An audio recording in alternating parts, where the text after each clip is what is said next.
Oops, went away. Oh, it's recording already. Yes. Okay, well, good morning and welcome back. We are here at the course on end-of-life issues in the program of bioethics, the Masters in Bioethics. And as always, we begin with a little prayer in the name of the Father, the Son, and the Holy Spirit. Blessed Trinity, we love you, we adore you, and we thank you for all your many blessings, for the gift of life, and for having us here once again as we explore these issues of the bioethics at the end of human life. We know that they are delicate issues, Lord, and complicated, and yet we also count with your guidance, with your inspiration, so that we may sift through these issues in an ethical way, and provide also guidance for those who surround us, for those who may be at the end of life at this time or in a time to come. We ask your blessings today and every day. In a special way, we pray for those who are in most need of your divine mercy at this time. And we ask this in the name of Christ our Lord. Amen. Father, Son, Holy Spirit. Okay, I'm shifting a little bit. I wanted to cover another topic today, but being that something has come up in the American Nurses Association, a policy change to accept physician-assisted suicide in fact, then we have to shifting the class today because there is a period for comment, for public comment coming up until it's the first week of April, until April 8th. But because we don't have a class next Saturday, then, we don't have class next Saturday. At any rate, it's not sufficient time just in those 3 days to comment. Yeah, we have classes, the conferences, Thursday and Friday. I'm all confused. I'm all confused. Yes. But it wouldn't give you enough time, all of us, to comment. So I'm going to talk about euthanasia and physician-assisted suicide today. And I'm switching the lectures for the other one that I had for today, okay? Because it's, like I say, not a week goes by without some topic arising in the beginning of life or end of life or environmental issues. And this one is precisely at the end of life, which is that the American Nurses Association, ANA, right, is proposing a policy shift to accept, in a sense, aid in dying, or the question is, what is the role of the nurse when a patient requests assistance in dying, aid in dying, which is taking essentially the lethal dosage, all right? And what is the role of the nurse in that? So it's crucial, and it follows also what the American Medical Association debated last year, whether they should associate with physician-assisted suicide or not. And anyway, I'll get to the history of all that in the second part of the lecture, all right, when we look at cases. But first, I want to establish the basic principles and what's involved here in euthanasia and physician-assisted suicide. Also because PAS, physician-assisted suicide, is becoming legal in an increasing number of states in the United States. So it's going state by state, in contrast to Roe versus Wade, for example, which was a federal law, right, or a federal declaration. This one is going state by state, but they're gaining a lot of ground in this, and certainly we would be opposed to it. So that's why I'm making the shift in lecture today. All right, so we're going to cover euthanasia. We're going to cover physician-assisted suicide, which is also known as physician-assisted death, and other acronyms that are coming up now, okay, other synonyms. Then we're going to look at the healthy alternative to these practices, which would be either hospice or palliative care. Then we'll look at the case of terminal sedation, or palliative sedation, also known as palliative sedation. And really, ultimately, it's about determining, are we killing the patient or are we allowing the patient to die? Killing or allowing to die is the crucial issue here, okay? And then in the second half, we'll look at a number of cases, including the history of how this PAS has come about in our society today. Okay, so let's move forward then. With regards to euthanasia, it's an old word. It comes from the Greek, and in classical Greek, it's defined as a good death, or a true or a healthy death, if there is such a thing. It's a composite word, euthanatos. Thanatos is Greek for death, all right? Thanatos. And eu is good or true, like eukaryotes are the ones who have a true nucleus, the cells that have a true nucleus, okay? So euthanatos in classical Greece meant a good or a true death, otherwise a peaceful death. And so there's a whole issue of the hemlock, which was a poison from the plant, from the hemlock plant, and the classical case of Socrates taking the hemlock, right? Well, apparently he was instructed to take the hemlock from the court, but he chose to take it anyway. So that already gave certain a perception of validity for euthanasia back then, which we're talking about maybe 200 to 300 years before the time of Christ, so over 2 millennia ago. Socrates being an extremely intelligent and wise person, right? There was a sequence of Socrates, Plato, and Aristotle, who are 3 great philosophers from classical Greece. And we can say that culturally and philosophically, the Western world, the Western culture developed from classical Greece, and they were great contributors to that. Yet Socrates ended up taking his life precisely with the poison, with hemlock. And so, in my opinion, already way back then, it started giving a perception of something that is kind of acceptable, because if Socrates did it, and he was such a wise person, you know, how could we not follow through on that?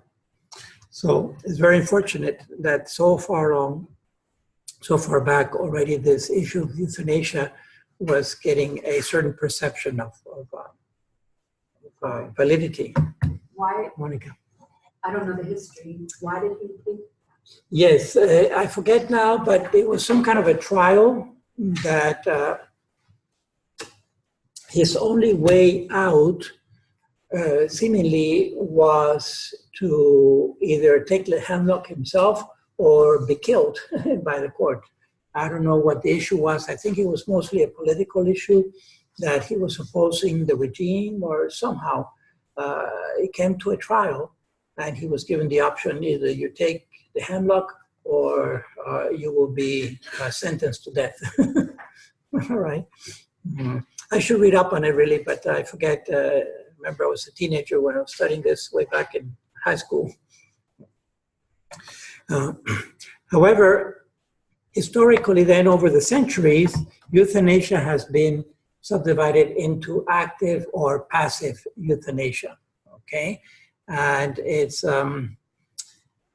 kind of irrelevant now, because today, basically, it's defining, euthanasia is defining causing death to alleviate suffering, and this is essentially active euthanasia. So what used to be known as passive euthanasia is no longer applicable today, all right?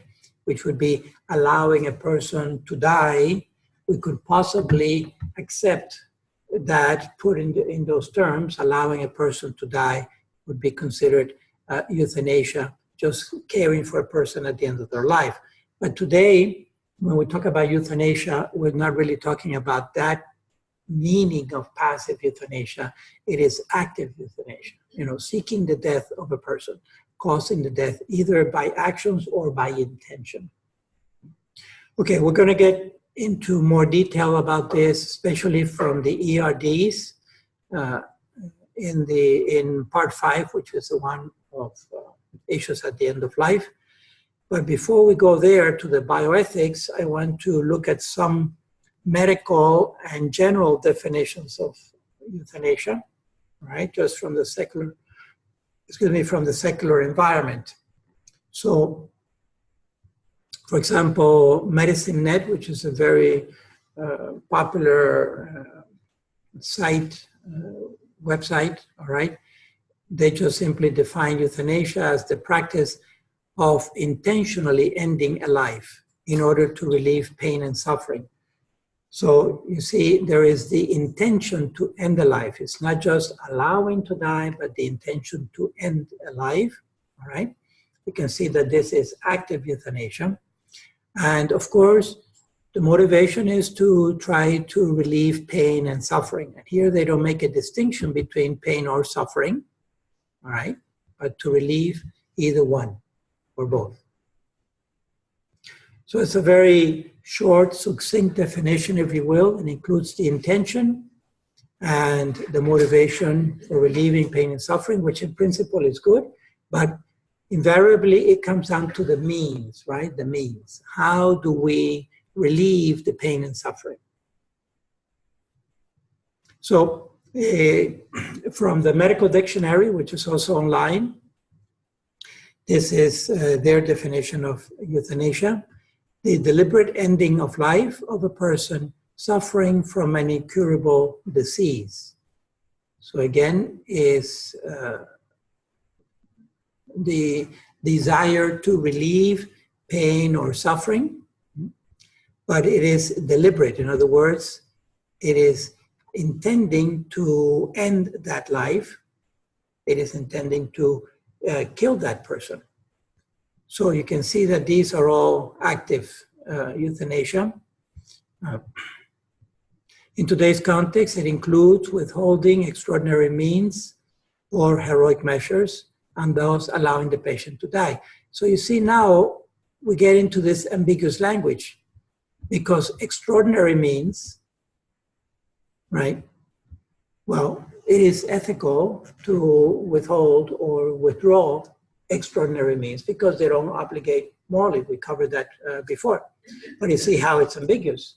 So we may allow a patient to die. In fact, it's cruel not to allow people to die, right? Ultimately, because we're all going to die. But the issue here is how it confuses deliberately ending a life, which is an action, is not allowing to die, is killing, right?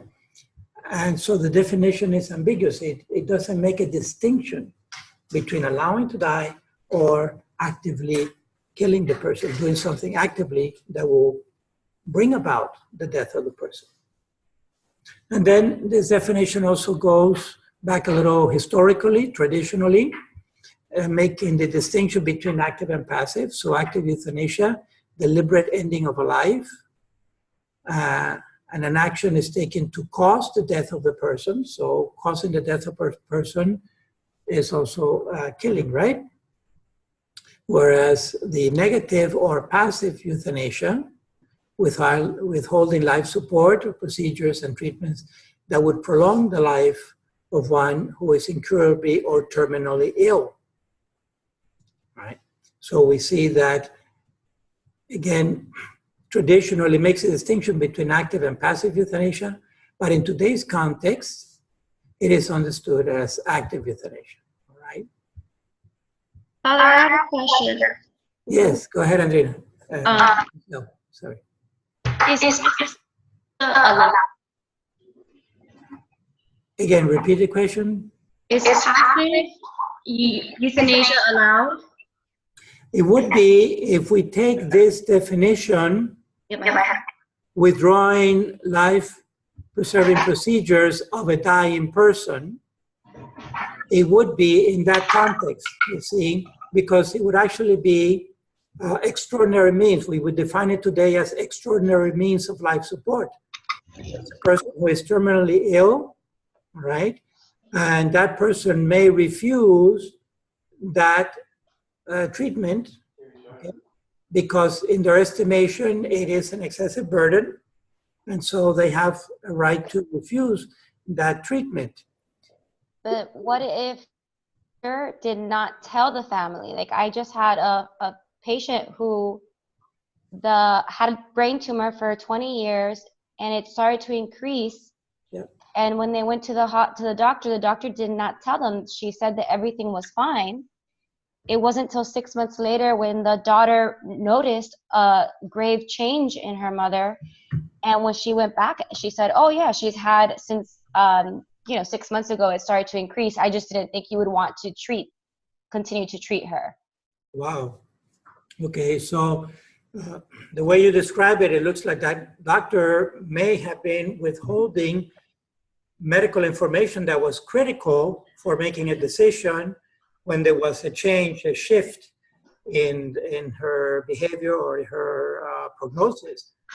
So, but anyway, that is very close to the case of Brittany Maynard, which I covered in the second part of the class today.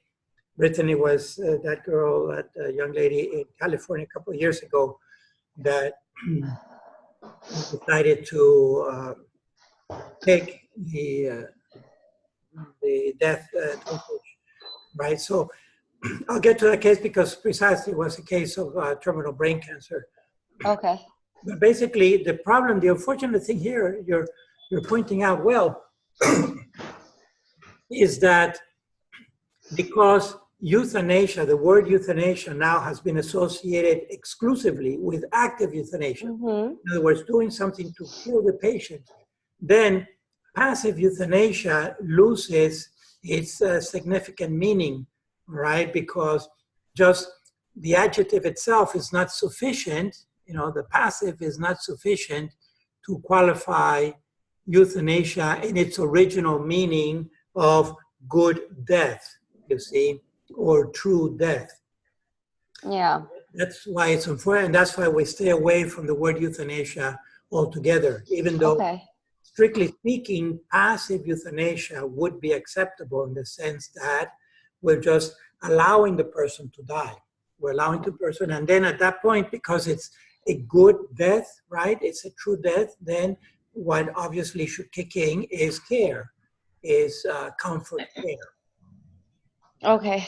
Yeah, that makes sense. Exactly. But what I'm trying to say is that the word itself, the noun, the substantive euthanasia has been kind of hijacked into active euthanasia exclusively, and that's the connotation of the word today. See, that's the exclusive meaning of the word today.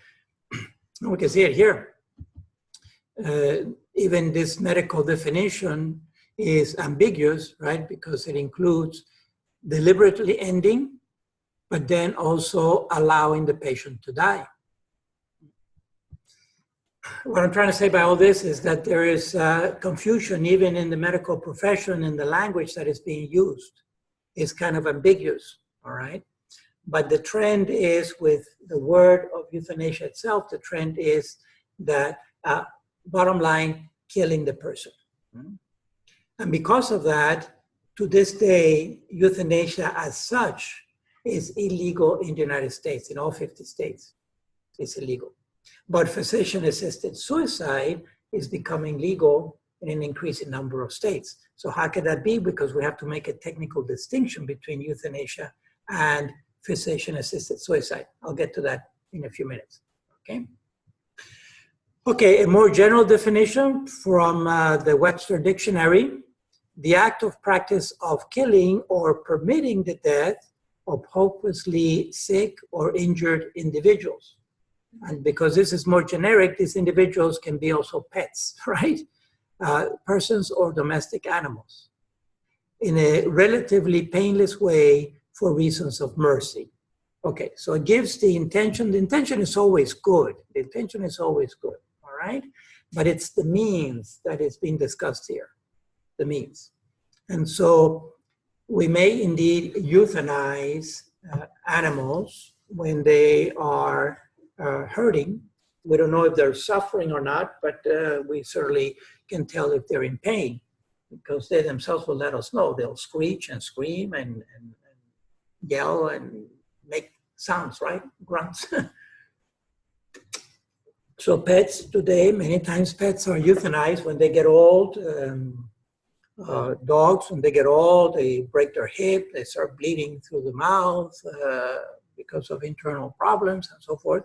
So animals may be euthanized for compassionate reasons, for reasons of mercy, but different with the human. Different with the human. For a number of reasons. Number one, part of it is economic, if you will, or financial. It would cost a lot of money to try to mitigate the pain of animals when they're in pain. Again, we don't know if they're actually suffering or not. We can assume they're suffering if they're in pain, but not as the human might suffer. At any rate, for the animal, it may get very expensive to put an animal on an IV or give an animal a peg or something like that. All right. Also, because we don't know the level of communication with an animal is much less than the communication with the human. And so there's a whole aspect of the human being able to communicate much better with us with regards to what they're feeling, their pain, or their suffering, plus the radical distinction between a human and a non-human, that only we are God's image, and that has consequences with regards to not being allowed to kill a person actively. Okay? So what I'm trying to say here, kind of in an awkward way, is that whereas we may justify killing animals for humane reasons, for humanitarian reasons, that same principle doesn't apply when we transfer it to humans. We may not kill humans directly for humane reasons, okay? Also because we have access to care for that patient, to care for their pain or their suffering. And we should supply those to the human. So basically go the extra mile with the human when we are toward the end of our life or when we are in tremendous pain or suffering. Mm-hmm. Yes, Emma? Yes, Father.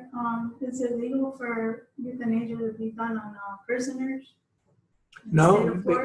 Well, are they human or not human? They're human. They're human, and therefore, no, it's not legal. Okay? It's not legal. So now we know that we have seen reports in the news that this has happened in other parts of the world, but certainly here it's illegal. So even prisoners, even death row prisoners, okay, have certain rights that have to be upheld. Okay, so, which by the way, the death row prisoner is not being killed for humane reasons. They're not terminally ill necessarily. They can be very healthy, in fact. Okay, it's a crime. It's a very, very different case, the case of death penalty, which I don't want to get into today because that's a whole lecture that we can talk about. All right, so I'm just trying to point out in this slide that there are medical definitions, there are general definitions of euthanasia. It's kind of ambiguous when you start getting into the definition. I don't see much philosophy reflected here or care with the words, because it can be interpreted either as killing directly or allowing the patient to die when there are extraordinary means going on. Withholding extraordinary means, well, that word itself tells us that it is ethical. It is okay to withhold extraordinary means.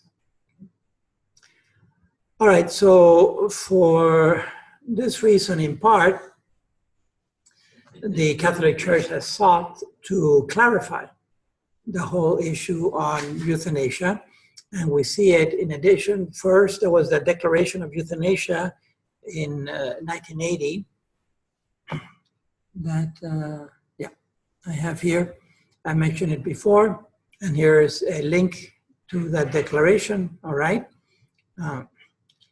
And so that came out from the Congregation for the Doctrine of the Faith, and then subsequently the ethical and religious directives that I've talked about before, the ERDs in the end of life section, right? They mention euthanasia. There are two directives that apply to euthanasia, number 60 and 61. So let's look at them for a moment.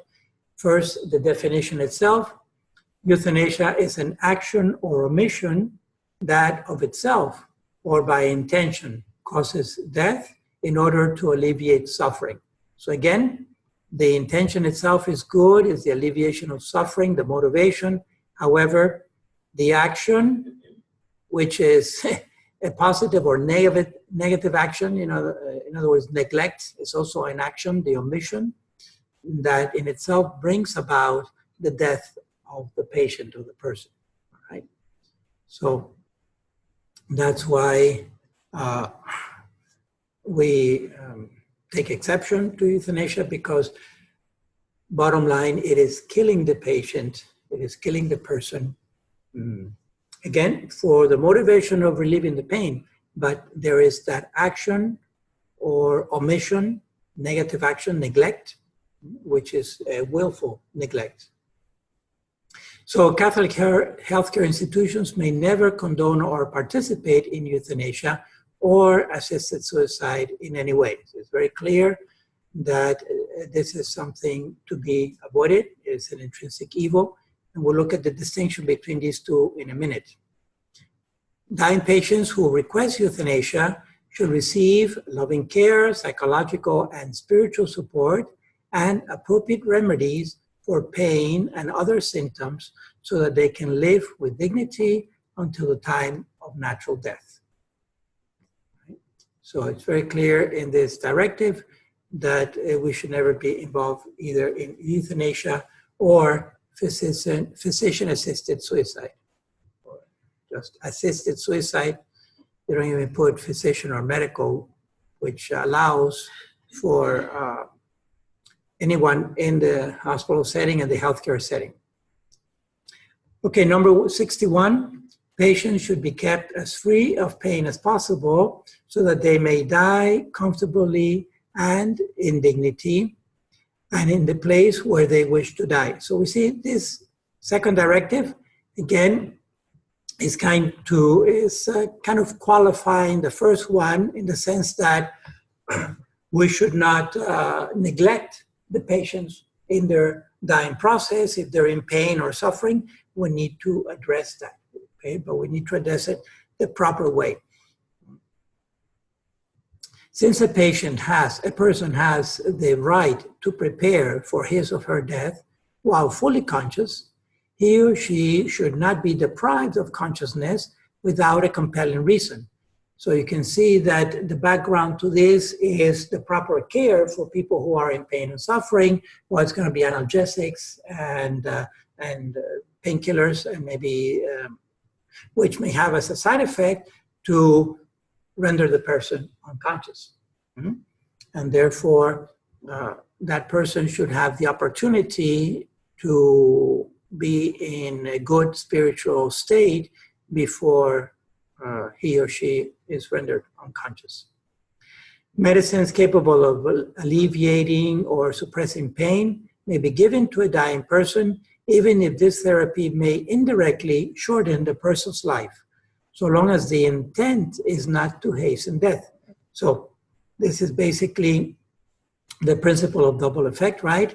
That as a side consequence, as a side effect, the patient's life may be hastened or may be shortened, but it's not the intention, it's a side effect of the medication. We see that the classical case here is an increase in doses of morphine, right? Which is going to begin to shut down the vital organs, but mostly the brain. Patients experiencing suffering that cannot be alleviated should be helped to appreciate the Christian understanding of redemptive suffering. So you see this second paragraph, paragraph 61, is trying to cover a lot of bases here, all right? First, the issue of alleviating the pain as much as possible, even with very strong painkillers that may have as a side effect hastening or the death of the person or shortening their lifespan. Also, I want to point out the issue of trying to have the person die in the place where they wish to die, which naturally most people would want to die surrounded by their loved ones, so basically at home, if at all possible, even though we see that an increasing number of people in the United States are dying in institutions. I think I saw a statistic at some point. Oh yes, I have it in the other lecture on death, on the Uniform Declaration of Death Act, that between 60 or 70% of people in the United States today are dying in institutions. They're not dying at home, either hospitals or nursing homes or other facilities, but not at home. So it's an increasing number of people in the US. And that setting is not necessarily the best setting at the very end of the life of that patient, right? Because maybe they're not at that particular moment surrounded by their loved ones. So it's a very challenging thing. This is a social issue. And anyway, it's very complicated. We understand that. Yes. I think this is the area where a lot of people don't understand they use morphine. Right. And that's when it becomes like people either afraid or now with the opiate crisis, it's more, the use of that is more, is most of a concern, particularly in the home situation. Yes, exactly, with home care, hospice, yes. Yeah. In fact, a little bit further down, I have the healthy alternative, of course, to euthanasia or PAS is going to be palliative care or hospice, all right? So I'm going to get there. I just want to cover the basics for euthanasia first and make also the distinction between euthanasia and PAS because one is legal and the other is not in the United States. But anyway, so this is from the Catholic perspective, from the bioethical perspective of on Catholicism on euthanasia itself. All right. So whereas we are opposed to euthanasia of actively killing the patient, certainly we are all in favor of trying to give support to that patient in their dying time, in their dying moments, including medication that could hasten their death as a side effect because it's not the main, it's the issue of managing the pain, focusing on the management of the pain. It's going to include titration and so forth. Okay, let me, all right. Again, just to restate that in the Catholic tradition, we have this value for pain and suffering. When it comes, it's not that we seek it, but when it does come, and invariably it will happen in life, even it doesn't have to be at the end of life. We have situations or pain and suffering throughout life that occur. There is a redemptive value, and I just want to point briefly. The document here is the flagship document for this. It's part of our Judeo-Christian tradition. In other words, it taps into also the Old Testament, which would apply for Judaism. Also, is very broad, if you will, based on Scripture, and it's what we call ultimately vicarious reparation.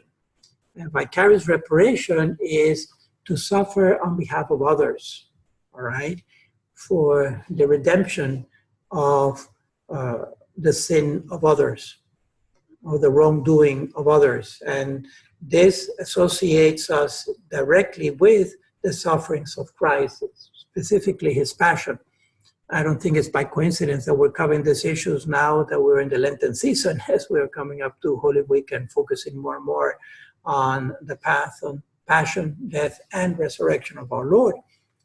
The only one who was totally sinless and suffered the most for all of us, right, If there was no vicarious reparation, then his suffering would have been useless, because it would have only been his suffering for his own potential sin, which he didn't have. And therefore, we see in the suffering of Christ the value. We see the internal proof, if you will, of the value of vicarious reparation,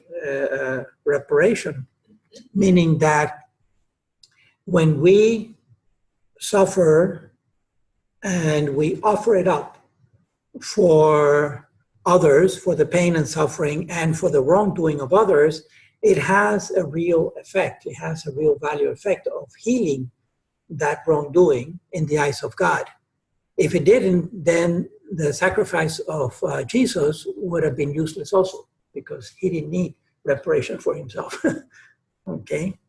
So that's what we call vicarious reparation. Is something that is not spoken much today, precisely because in the general society there is kind of an allergy to all kinds of pain and suffering. The first thing we want to reject is pain and suffering, and everything is geared toward greater and greater comfort and commodity in life, right? The whole economic system is kind of based on that, of supplying the goods that will keep people eternally happy or continuously happy here. So any reference to pain and suffering is totally antagonistic or anathema for today's society in general, right? So I understand that these arguments are totally coming out of the moon or beyond, and yet they have real strong value. And therefore, it is something that it's precisely what we don't want to hear is what we need to hear.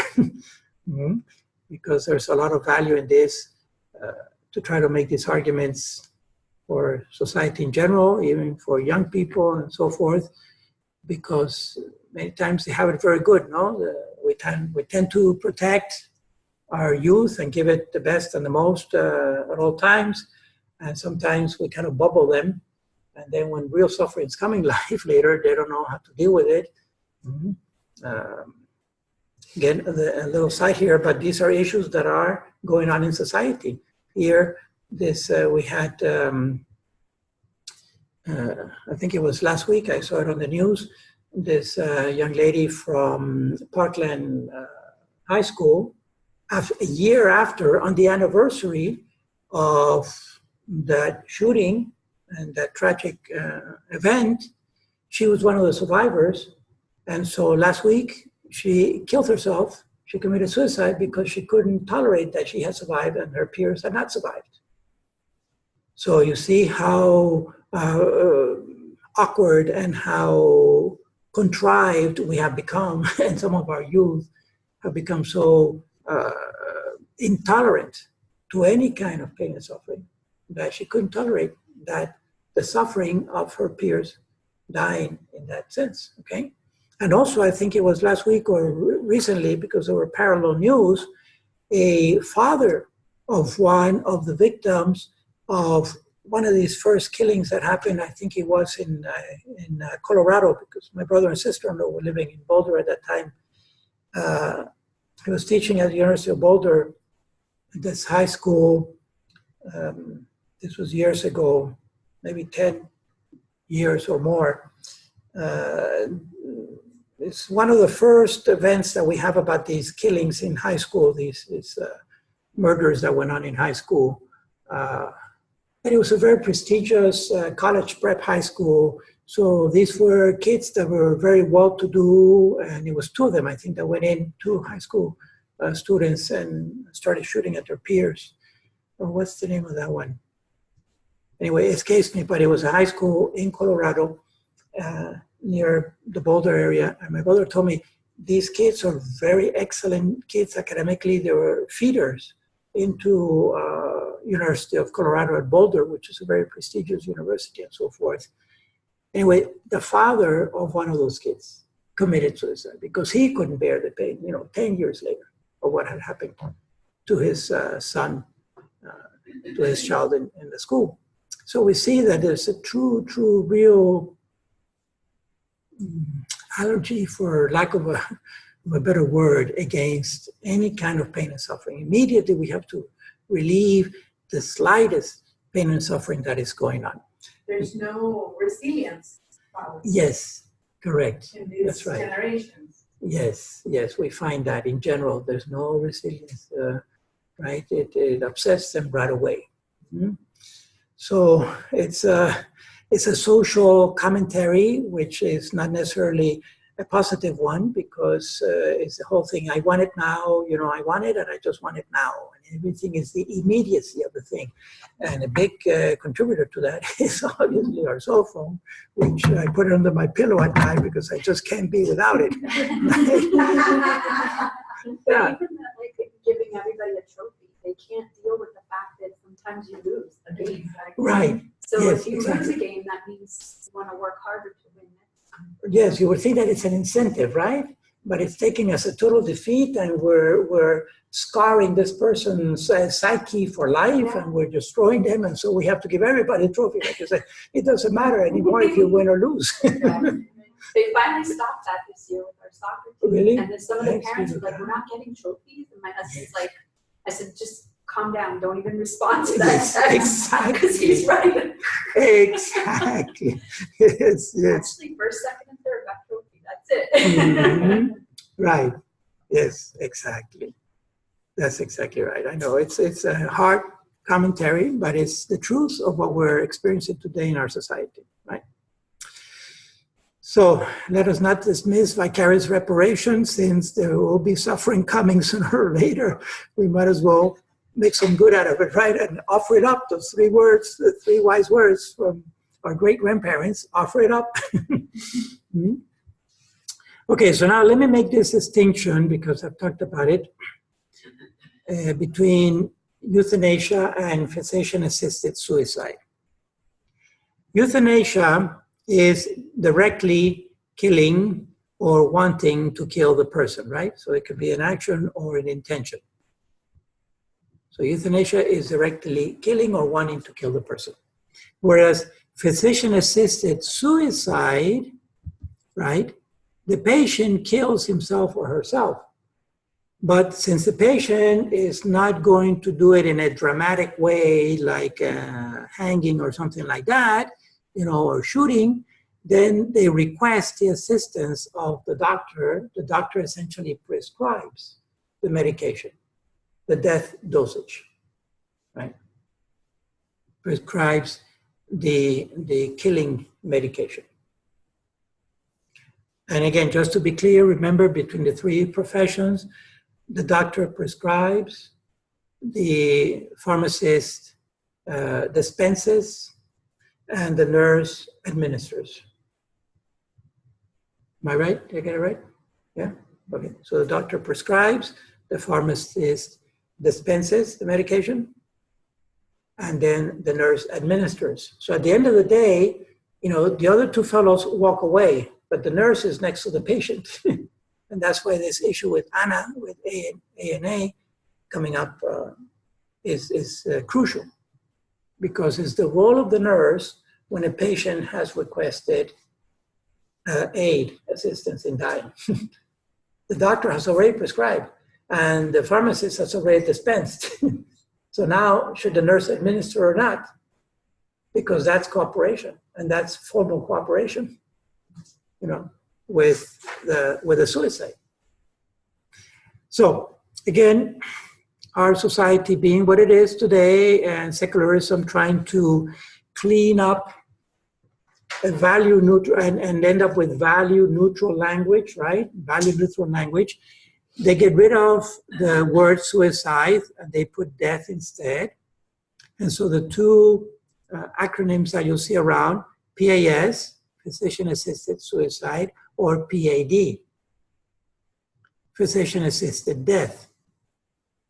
But even the word death was a little repugnant and not too tasty, so let's just change it to aid in dying.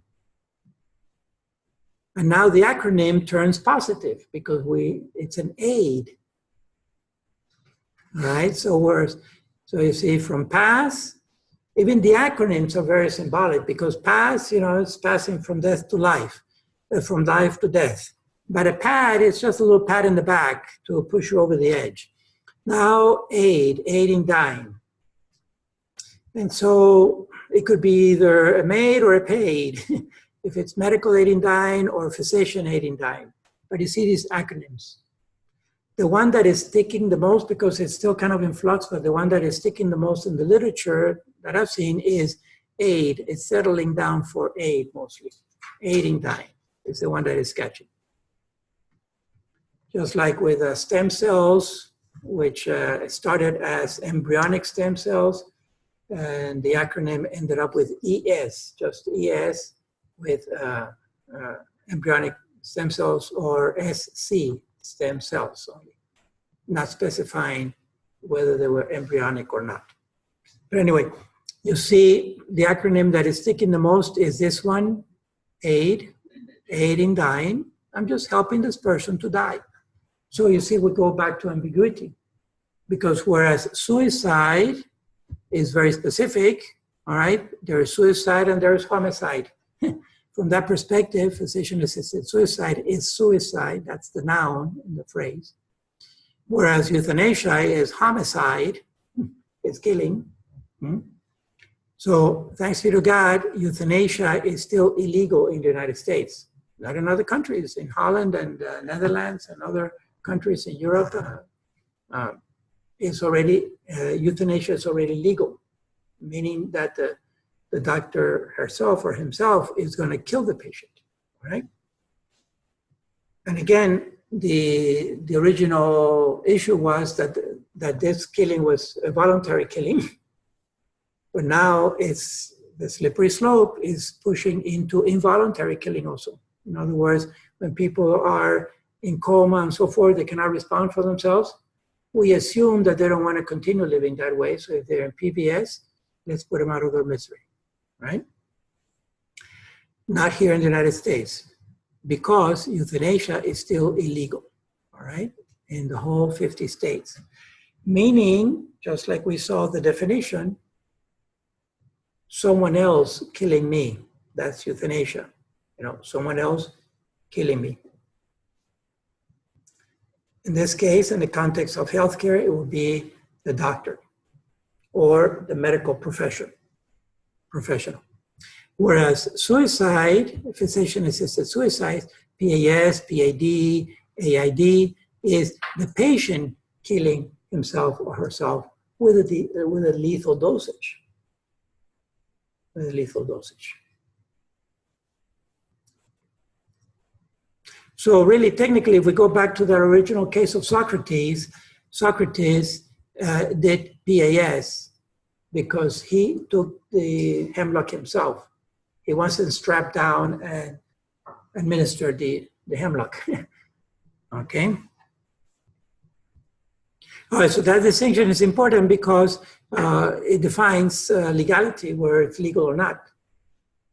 To this day, thanks be to God, we haven't crossed that further line into euthanasia, and so euthanasia is still illegal in the United States. In other words, a doctor or a healthcare professional does not have the legal right to kill me, even though in practice it may be happening. It may be happening in some nursing homes, it may be happening in some healthcare facilities, just simply out of neglect, right? Or maybe active. Every now and then we see in the news some nurse that was giving an overdose to all of these patients because they were elderly, they were just in senile dementia and vegetating and so forth. So the nurse took the liberty to kill them all and to put them out of the misery. We see those news items coming up every now and then, but that is still illegal, right? Even though it may be happening, but it's illegal. Physician-assisted suicide is becoming legal in an increasing number of states throughout the United States, okay? And so, where's the list? Here. So these are the states that have legalized physician-assisted suicide. It started in Oregon in 1994, so already 2004, 2014, 25 years. We'll be celebrating their 25th anniversary, their silver anniversary of physician-assisted suicide. So it started in Oregon, and then it spread to Washington State. And of course, California couldn't be left behind, so California also did it.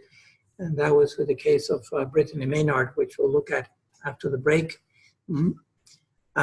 And then Colorado, so the West Coast in general, you see.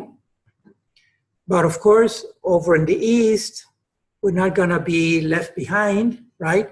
So it became legal in Vermont, and it has gone in legislation in New York.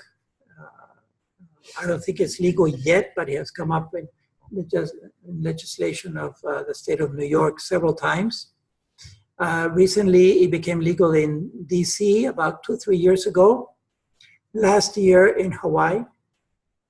Okay, so we have, I think there are 8, 2, 4, 6, 8, even though technically DC is not a state, okay, but it is a very significant place where we have the seat of government, of federal government, and it's legal for a physician to administer a lethal dosage to a patient who requests it.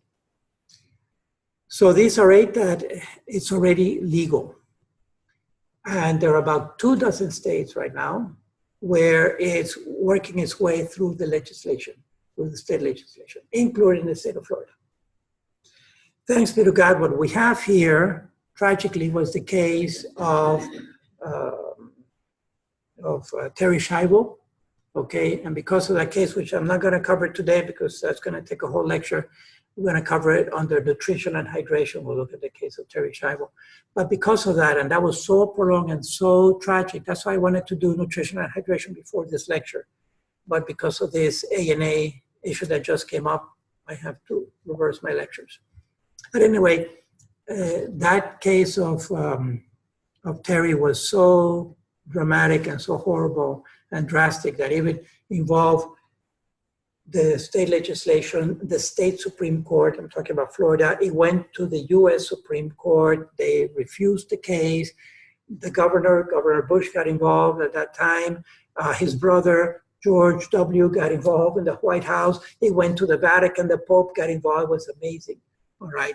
Because of that, the silver lining, if it was anything positive that came out of that at least, well, 2 things. One, finally, the issues being talked about, you know, what to do at the end of life. So living wills and all that, which I'll devote another lecture to, living wills and advance directives. It's a good thing to have those talk, but we're still a little sane, right? What we wish done or not. At any rate, the other thing is that no legislature, what I've heard is in the state of Florida, in Tallahassee, the legislators don't want to touch the issue of physician-assisted suicide because literally, pardon the pun, but it's kind of political suicide to get into those issues in the state of Florida because people are so averse to it, right, that it's not a good political issue to espouse. You know, legislators in the state of Florida that get behind PAS and try to promote it are not well seen by their constituents in general, except in the more liberal counties and so forth. But in the more traditional counties of the state, which is still the preponderance, then it's not a good political topic, right? And so that's what's saving us for now. But there is a society which is very active in promoting physician-assisted suicide throughout the United States, but they're not going at the federal level, unlike Roe versus Wade. They're going state by state, and they've been very successful at it.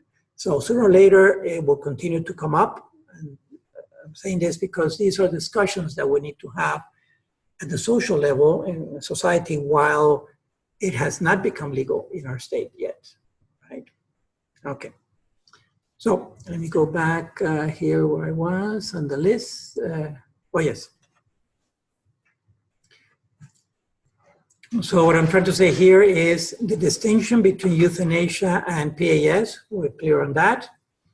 Then PAS has also morphed in its wording so that it becomes more and more palatable, but it's still the same thing. It's giving a lethal dosage to a lethal medication to a patient who wants to kill himself or herself, all right? And so it is still suicide by any other name continues to be suicide, even if we just call it death or aid, help in dying. Of course, the healthy alternative to this is what we call hospice or palliative care. So let me move on to that then, unless any questions or comments so far? Okay, you understand the distinction and you understand how the powers that be are manipulating or massaging the suicide phrase to make it more palatable for people. Okay, and they're trying to go back to the ambiguity between killing or allowing to die. They want to fuzz that boundary because what they're advocating actually is killing or allowing people to kill themselves, which is, suicide is self-homicide, if you will. The irony about this also, while I'm here, is that straight up suicide, if you will, is still illegal in the United States. It's illegal to kill myself. Of course, how do you punish the aggressor, right? Because the aggressor is the victim at the same time, and there is no punishment possible, and therefore some legislatures are also promoting to make suicide legal simply because it cannot be enforced ultimately, in the sense of punishing, or you cannot give a punishment to the aggressor, to the offender, if they're successful. And if they're not successful, then they go into psychiatric care, right? But even suicide ideation, just talking about and thinking about suicide, is sufficient to commit someone to a mental institution, right? And even some professions have the ethical responsibility and the legal responsibility to refer someone to a mental institution when the patient talks about wanting to kill themselves, right? Isn't that true for doctors and nurses, healthcare professionals in general? If someone comes up and says, I want to kill myself, they have to take it seriously, right? Very seriously. You see, it's a baked act, exactly. Meaning that they lose the right to stay out. Exactly. The state, because it's for their best interest. It's for their best interest. Okay, some chatting here, let me see. Oh yes, Columbine, thank you very much. Columbine was a high school. Columbine was a high school in Colorado where that happened years ago.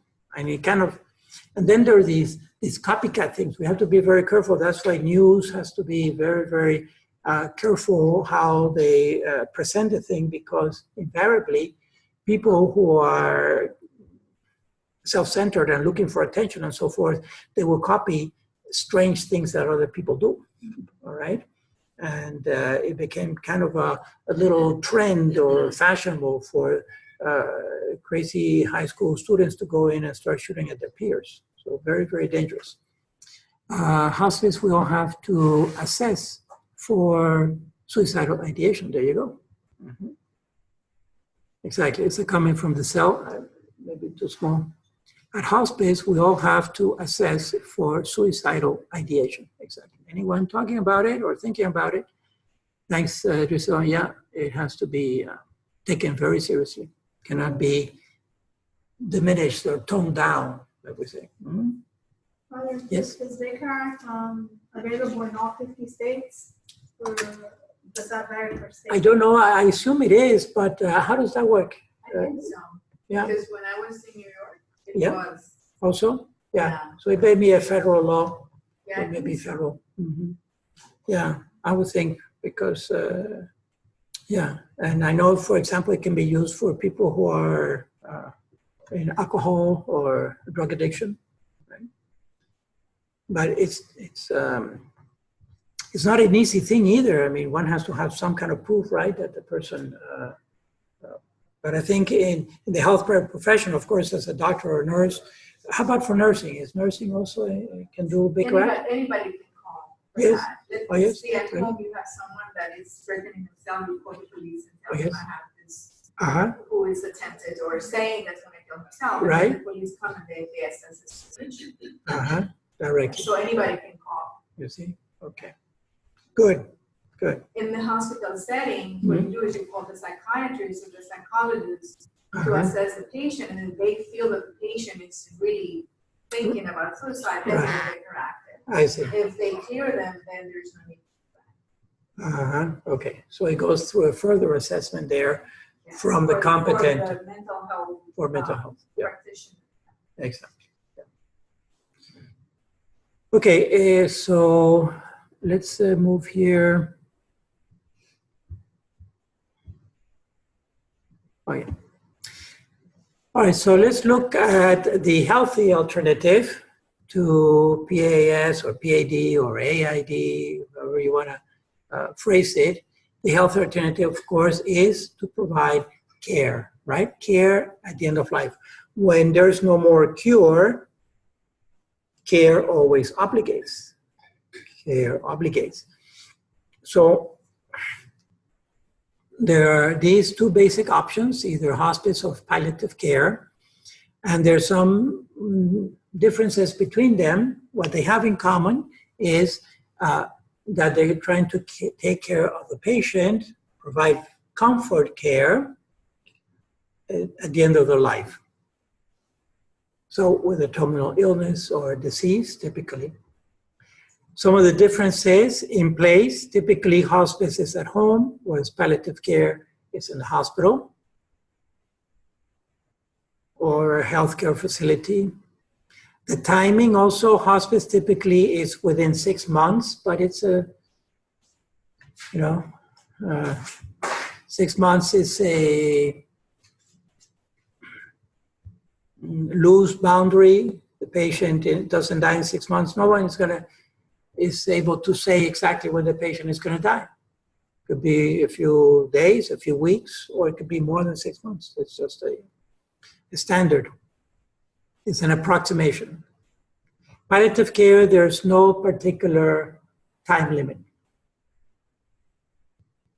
Perhaps because, again, being in a hospital or a healthcare facility, there's overall more support available for the patient, right? So for palliative care, it could be a chronic condition, but not necessarily terminal. The type of payment, not all hospice is covered by all insurance. It depends on the insurance. It is covered by Medicare, right? So people who qualify for Medicare, then they can get hospice, but not all insurance covers hospice. Some of the HMOs perhaps don't cover it. Okay.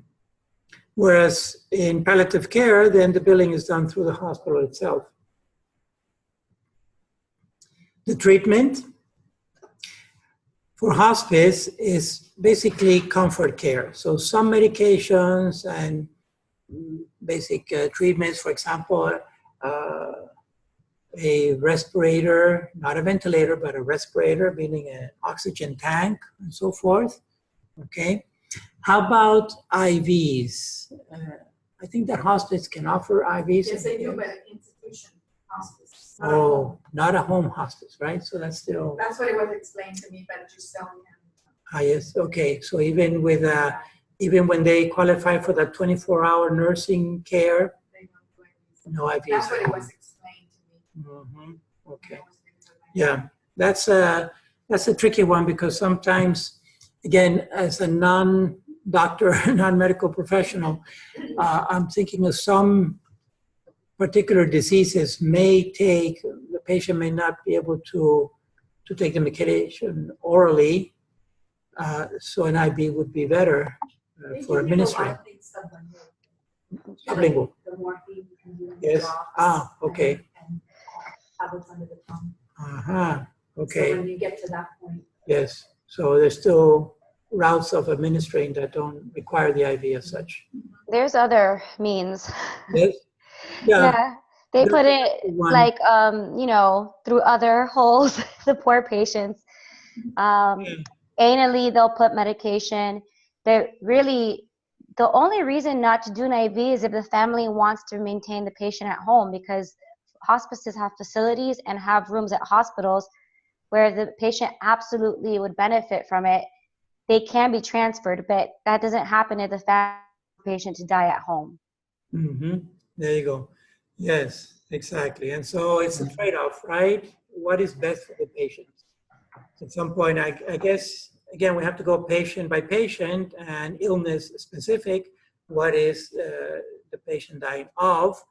And in general, I would say the better setting would be at home, assuming that home is a healthy place where the family gathers and so forth. But maybe the patient does not have any support at home, and then the patient has to go to an institution, and that's really better for the patient. So it is, we have to go patient by patient, like always. I did have in the next slide on palliative care, oh no, I have it under terminal sedation, but yeah, there is a rectal route for administering this medication, the painkillers and so forth. So it's drastic, but at least when nothing else is available, then as a last resort, that may be available. Okay, so then that leads me into palliative or terminal sedation, which is still controversial today. All right, I was reading some articles, and whereas the church has not taken an official stand on palliative or terminal sedation, it depends. We have to answer the question with, it depends. There's kind of a range. The term itself is ambiguous, it's fuzzy, it's not well defined. So we can look at one definition here, relieving distress in a terminally ill person, okay, in the last hours or days of a dying patient. So it is a terminal condition. The patient is a terminal condition, maybe imminently dying, which again is not defined exactly chronologically. We don't know what imminently is. We assume it's a few days, maybe a week, but it could be several weeks, right? It could be a month. It's hard to say what is imminently dying, right? Usually by means of a continuous IV or subcutaneous infusion, sedative drug, or by means of specialized catheter through the rectal route. All right, but what I want to point out about palliative care or palliative sedation or terminal sedation is that there is a range. There's a range from sedation for managing pain, which would be on the short range, or sedation mostly to render the patient unconscious,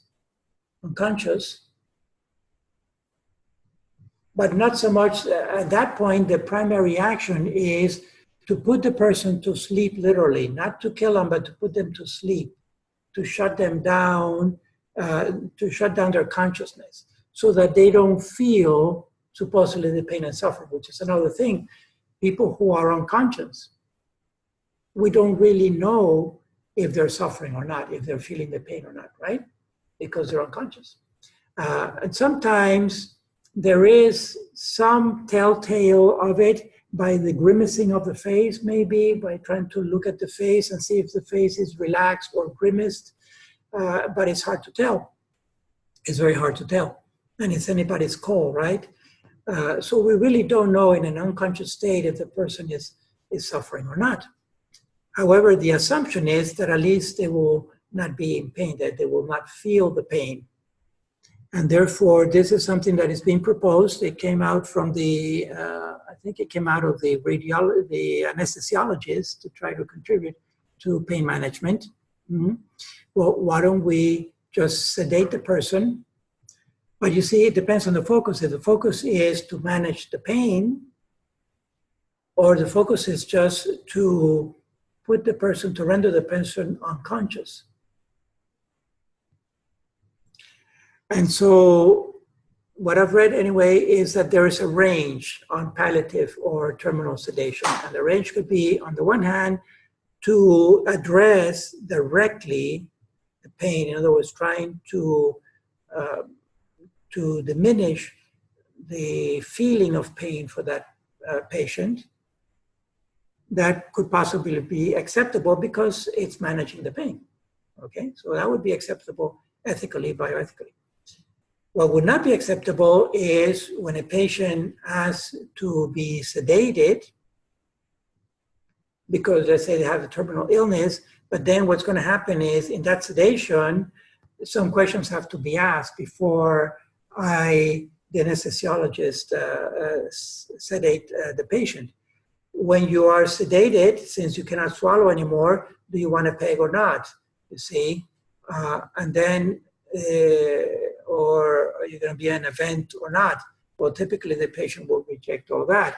Then what happens if we play out that scenario, if the patient is rendered unconscious, they have a terminal illness, but maybe they will die of malnutrition or they will die of dehydration before they die of the illness, of the underlying illness.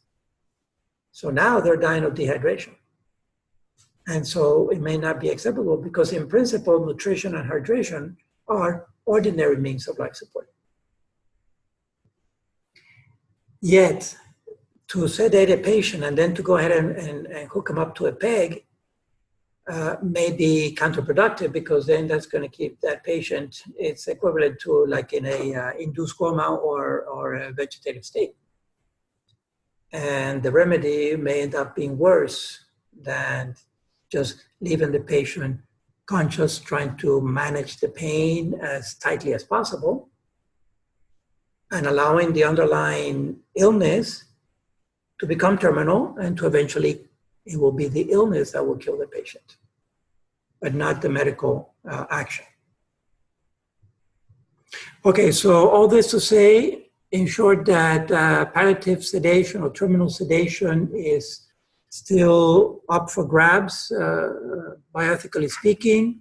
The Catholic Church has not made an official declaration on it, but the tendency is to be very, very cautious with it because it can slip into rendering the person unconscious, and then the patient will die mostly from dehydration because we typically die from dehydration before we die of malnutrition. Okay, I'll cover nutrition and hydration more in detail at another lecture that will devote solely to it. But these will be some conditions. If it's to manage the pain, like in a titration, for example, then it's not euthanasia, it's addressing the pain issue. But it's just to render the patient unconscious without nutrition and hydration. Most likely the patient will die of dehydration in a few days, and then that would be considered euthanasia. To understand analgesics and sedatives, just I have it here for the sake of non-clinical setting or people to understand the difference between the two. One is a pain reliever, the other one is a sleeping sedative, is to render the person unconscious, okay? And they don't have the same effect. I was reading, for example, that morphine doesn't necessarily render the person unconscious. It manages the pain because if it's administered by small dosage and even in increments, the other parts of the body, including the brain, the conscious part of the brain becomes, adapts to the dosage. So the person, there's this misunderstanding that by receiving morphine, a person will become unconscious. Not necessarily. It may, in fact, do what it's supposed to do because it saturates first the pain receptors. Mm-hmm. And so that's sufficient for managing the pain. An overdose, of course, could do it, right? But that's why titration, that's why it's just sufficient amount. It's all going to be on the dosage, how much dosage to give. Hmm? Yes, Emma? Does that morphine lowers the blood pressure of the patient, or is that depending on the patient? I don't know. Is it? It can lower. It can? Lower the blood pressure. Yeah. Not everybody? In most people. Yeah. Okay. Most people. Yeah, again, we have to go patient by patient, but so it has to do with the systolic, with the heartbeat, it lowers the heart rate. Because relaxes. It relaxes. The entire body. Right, including all the muscles in the body, including the heart, right? Yeah. Yeah. But I guess if you're titrating it, the body's kind of Adapt to it. Continues to adapt and adjust, right? Yeah, they start at the lowest dose, and then depending on the patient's response, because they see that they give it a medication and the patient is no longer responding to it, then the body had adjusted it, then you need to bump up those a little bit The more dosage. to get the relief that you're, Looking trying for. to achieve, and then, Exactly. depends on what say the patient is. Yeah, so again, invariably, at the end of life, typically we have to go patient by patient. It's time consuming and it's labor intensive, but that's the whole issue of care, right? You have to go patient by patient. What comes to mind is that scale that has been elaborated now to try to quantify the pain on a scale of 1 to 10, and they put your little faces, the happy faces or the sad faces. What pain are you feeling now?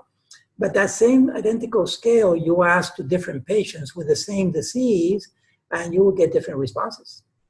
Because there's different tolerance to pain. There is even the whole issue of being scared of pain, which is very subjective. So that tries to qualify it, to quantify the pain intensity for this particular patient that I'm working with right now. Okay, I move to the next bed, and that same scale will get a different score.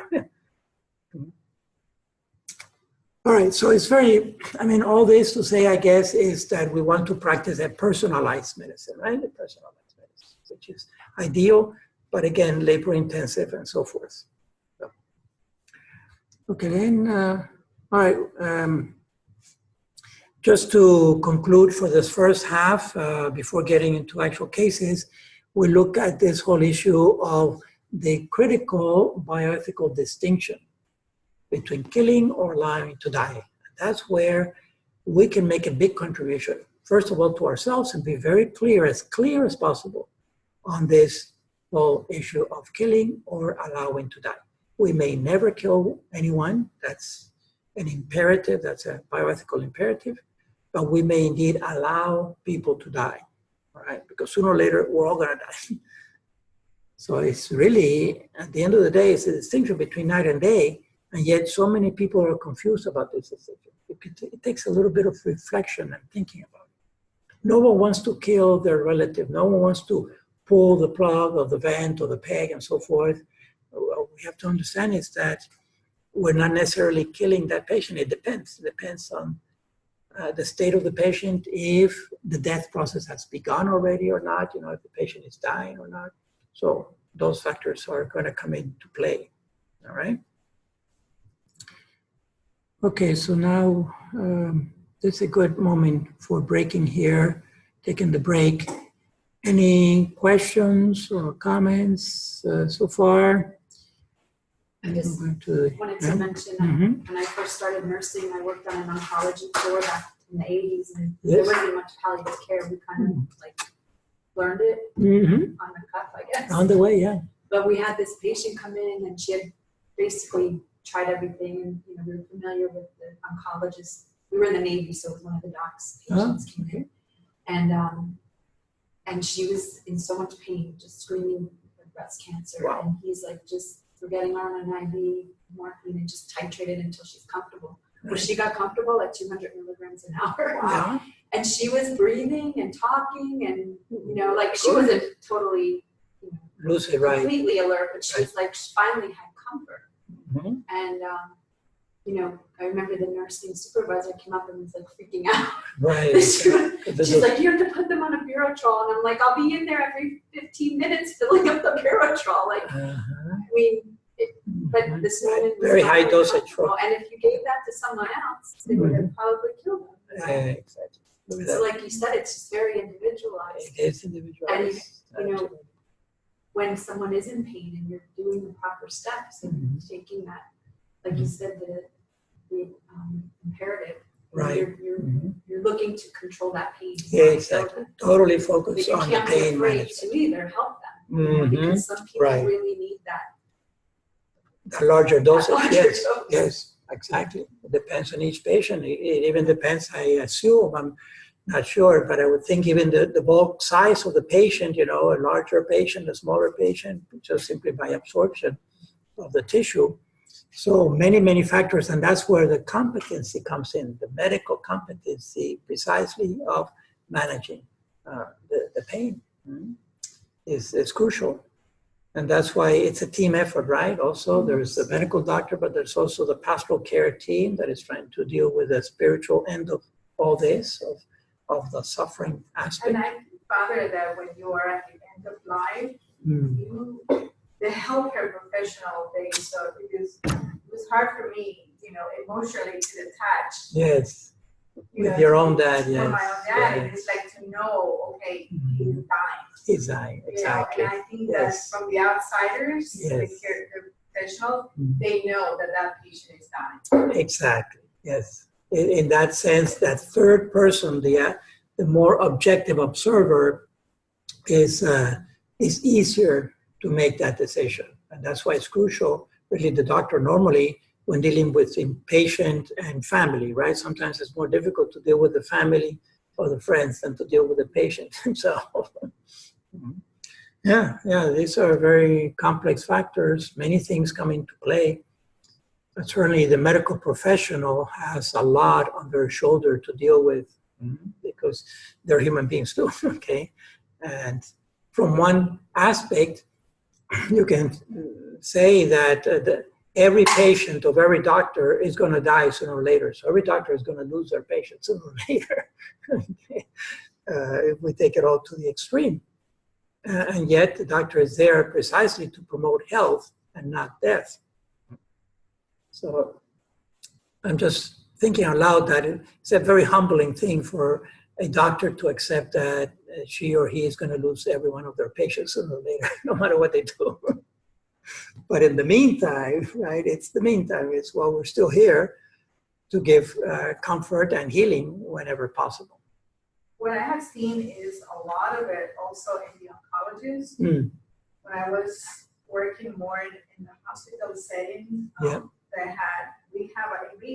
a lot of cancer. And then the oncologists, they don't speak to the patient about the end of life. They don't. They come to rehab and it's like, okay, how far are we going to push this patient that has a terminal condition, and you know that they're not, you see it that they're getting towards the end of life. Exactly. They're not recovering, they're deteriorating. They're pushing their patients to the limit where the patient is like, can't take it anymore. Exactly. And then they get angry at the patient because they don't want to fight anymore. Right. And the patient is already tired of fighting. Yes. But then the oncologist hasn't brought out end-of-life issues. Yes.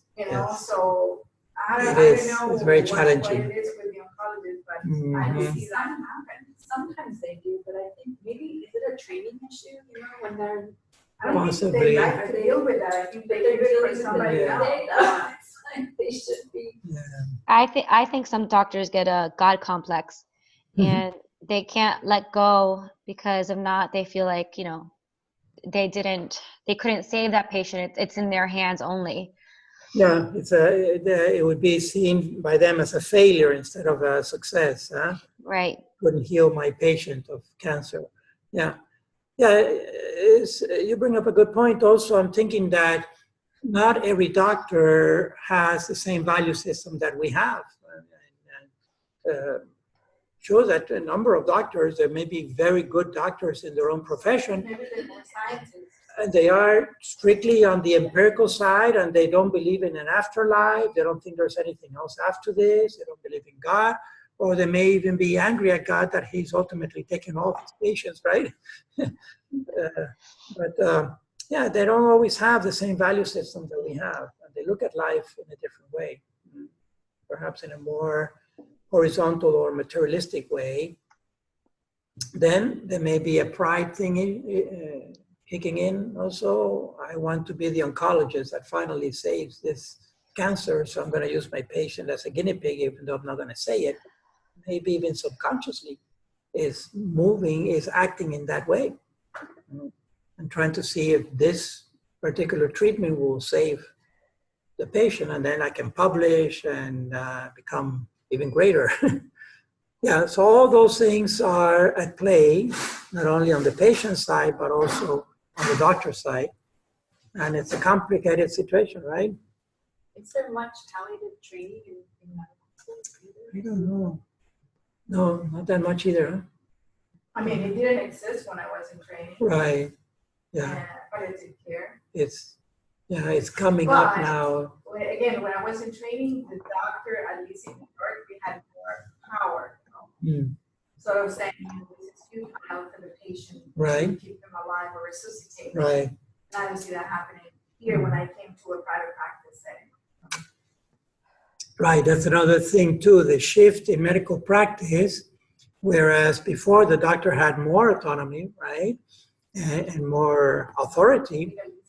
Now, exactly. Now with patient rights and all this, and you'll see it in the document that I'm going to get to, hopefully with the ANA, the Nursing Association, is patient autonomy. It's the big one now. The patient decides, and so the doctor is between a rock and a hard place. The patient wants to decide absolutely, have absolute autonomy over their healing, and on the other side, the institution is requiring the doctor to see so many patients in a short period of time, so there's no time to have the real quality dialogue and communication that could benefit the patient. Nowadays, it's sometimes very hard to practice medicine It's because becoming that way. And then Yes. they don't want you to give this patient this medication. They don't want you to treat their pain because they're afraid they're going to become addict. And then I have a 95-year-old with pain because they're afraid that she's going to get hooked to it. Imagine, yes, exactly, exactly, right. Unrealistic expectations, Yeah, right? don't give him that. Don't give him that. I heard that has so many side effects. I Google it and it's medication. Exactly, yes. In 10 to 20 years from now. We sort of give up and then, okay, let that patient suffer because the patient's family doesn't want her to Can give you her, imagine? Yes. the treatment that we Exactly, exactly. And it's definitely not the best for the patient. Now you have to focus on the family instead of the patient. So, yeah, these are the issues. It's getting more and more complicated in the practice of medicine. Sometimes the patients tell me, yeah, but I'm the patient. I'm the pain. It's not my child, the one who is in pain. Right, right. Yes. So an advanced directive. Some of them tell me that. Yes, get them to. And they care. Yes. Right. Okay, so challenging issues. I want to take a break here now because later I want to go into some cases. I want to talk about Dr. Kevorkian. We couldn't talk about euthanasia without mentioning Kevorkian. And then also Britton Maynard. And now this thing that I keep mentioning that came up on the radar just last week of the change in policy on the Nursing Association. So I'm going to break for about 10 minutes or so. We can keep it short, all right? And we'll come back. I'm going to pause recording, okay, Brazil? Okay, folks, welcome back. Here we go for the second half. And now we're going to be looking at some cases. First, a little bit of history of the euthanasia movement in the United States. It started precisely in 1980 with, a coincidence. Now you see why the Declaration on Euthanasia by the Vatican is so relevant in the 80s, precisely when this issue started coming up, right? So in the United States, and I think it was worldwide, but they're very prevalent here, it was called the Hemlock Society. So this is when they were at least honest about their name, and it was a reference, of course, to the hemlock, in Espanol, cicuta, right? Cicuta, which I understand is an extract from that plant of the hemlock, which I believe is a pine tree, I think, in the hemlock. At any rate, it's the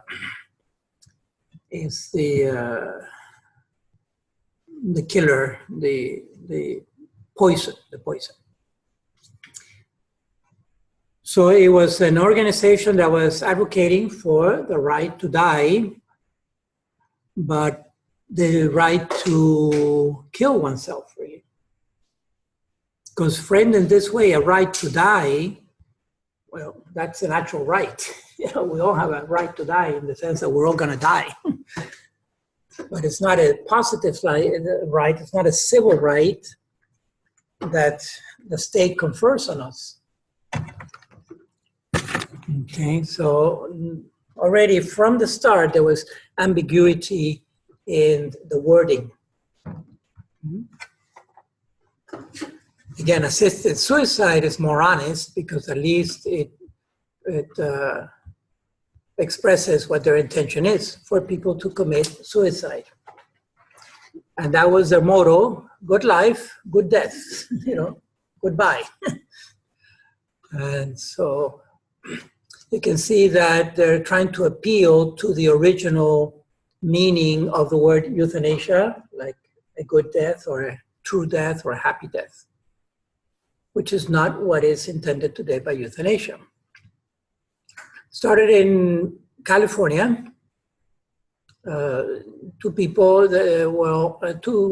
Four people, married couple, Derek and Humphrey and Anne Humphreys, the Humphreys, and then Jerry Laurie and Faye Gush. These were the four people who were involved in it. In 1988, they moved to Oregon, where they got it legalized. All right, so Oregon was the first one, because in California they were not really getting any traction, but Oregon in general had a more liberal, individualistic mentality, and so they got it legalized in Oregon. All the way up until 2003, then it was renamed to End-of-Life Choices. That was for a short period of time. Humphrey and Gersh were the ones who stayed with it, and eventually they founded another group or another organization called Final Exit, and there's even a book. All right. These two associations then merged into what is today Compassion and Choices. Compassion and Choices. So this is the prevailing group, euthanasia group in the United States now, that is very strong, very active, going state by state, trying to promote physician-assisted suicide.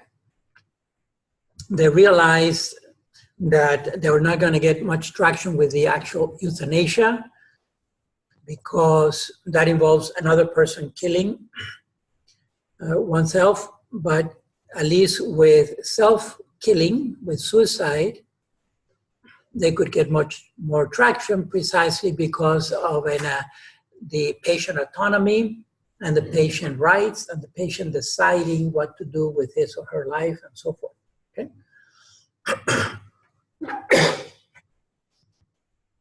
So Compassion and Choices is the big group today that is involved in promoting PAS or AID. Along those lines, the poster child was always Jack Kevorkian. He was a pathologist, I believe. Yeah, he was a pathologist, and he was promoting physician-assisted suicide. That's the machine that he invented, whereby the patient himself or herself would administer the dosage, but the machine supplied the lethal dosage. And of course, this was by prescription, so it needed the engagement of a medical doctor. He assisted that is known, all right, about 130 patients in killing themselves. He was arrested in 1999 because it was illegal in the states where he was doing it. So he was arrested and convicted. Second-degree murder was the charge. He served 8 years, and he was released on the condition that he would not offer advice or participate or be present in any way any longer in assisted suicide. but he continued nonetheless and never got arrested again.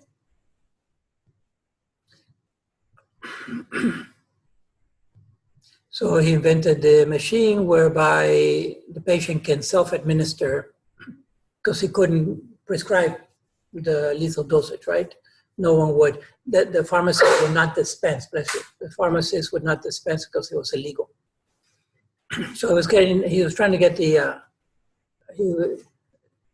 get himself would be then the prescriber, and then the patient would administer the lethal dosage.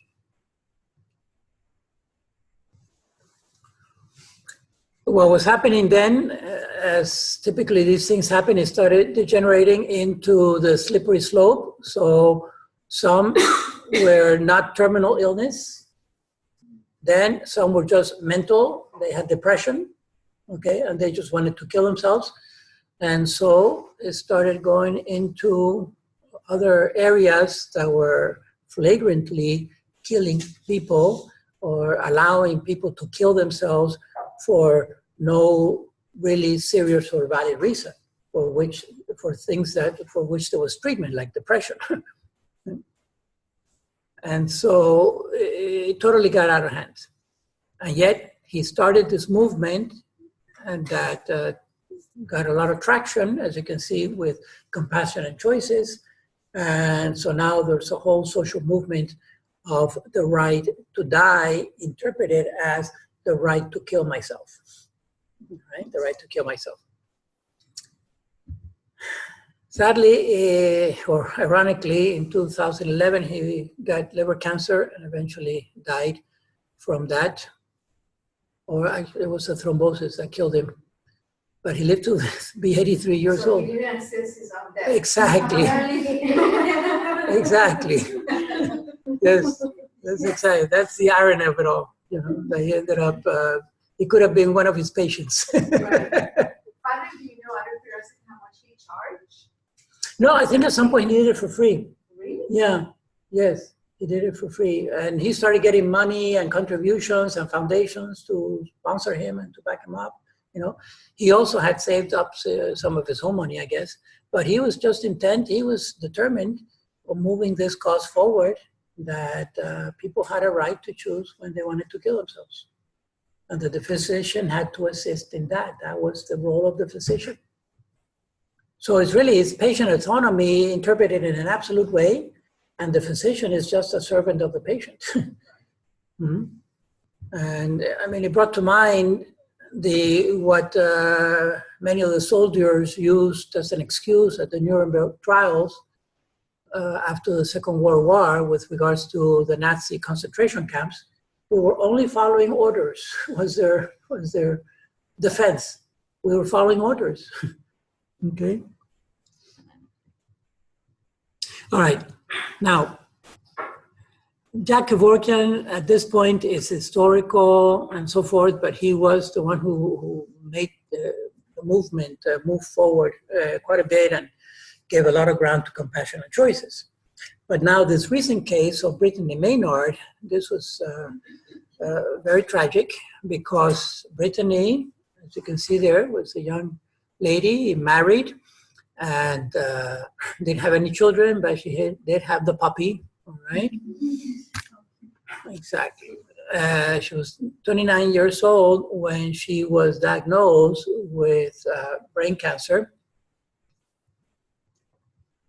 And it developed fast. It turned into stage 4 or grade 4 gliocytoma, which already affects personality, it affects centers of the brain. She had one sectioning, I think she had one brain sectioning,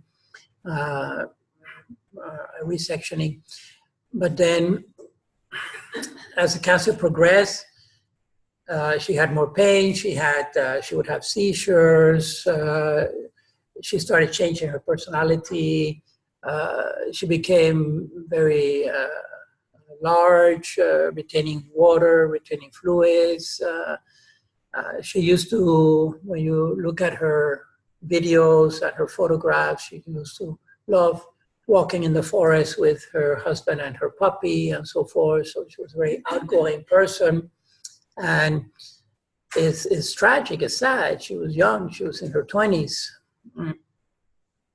Somehow, Compassion and Choices got a hold of her, and being young and so on and so forth, she bought the whole thing and she established a fund, the Britain Maynard Fund, to legalize PAS in states where it's illegal. The thing with Brittany is that she was in California, and at that time, it was not legal in California. It was still illegal, even though Oregon and Washington State, you know, the West Coast, the real West Coast of the US, Pacific Ocean, has 3 states, right? In contrast to our coast, which has 100 states over here. Over there, it's only California, Oregon, and then Washington State. So in those 3 states, you have the whole West Coast of the United States. Well, there's Alaska beyond Canada there, of course. At any rate, Oregon was already legal.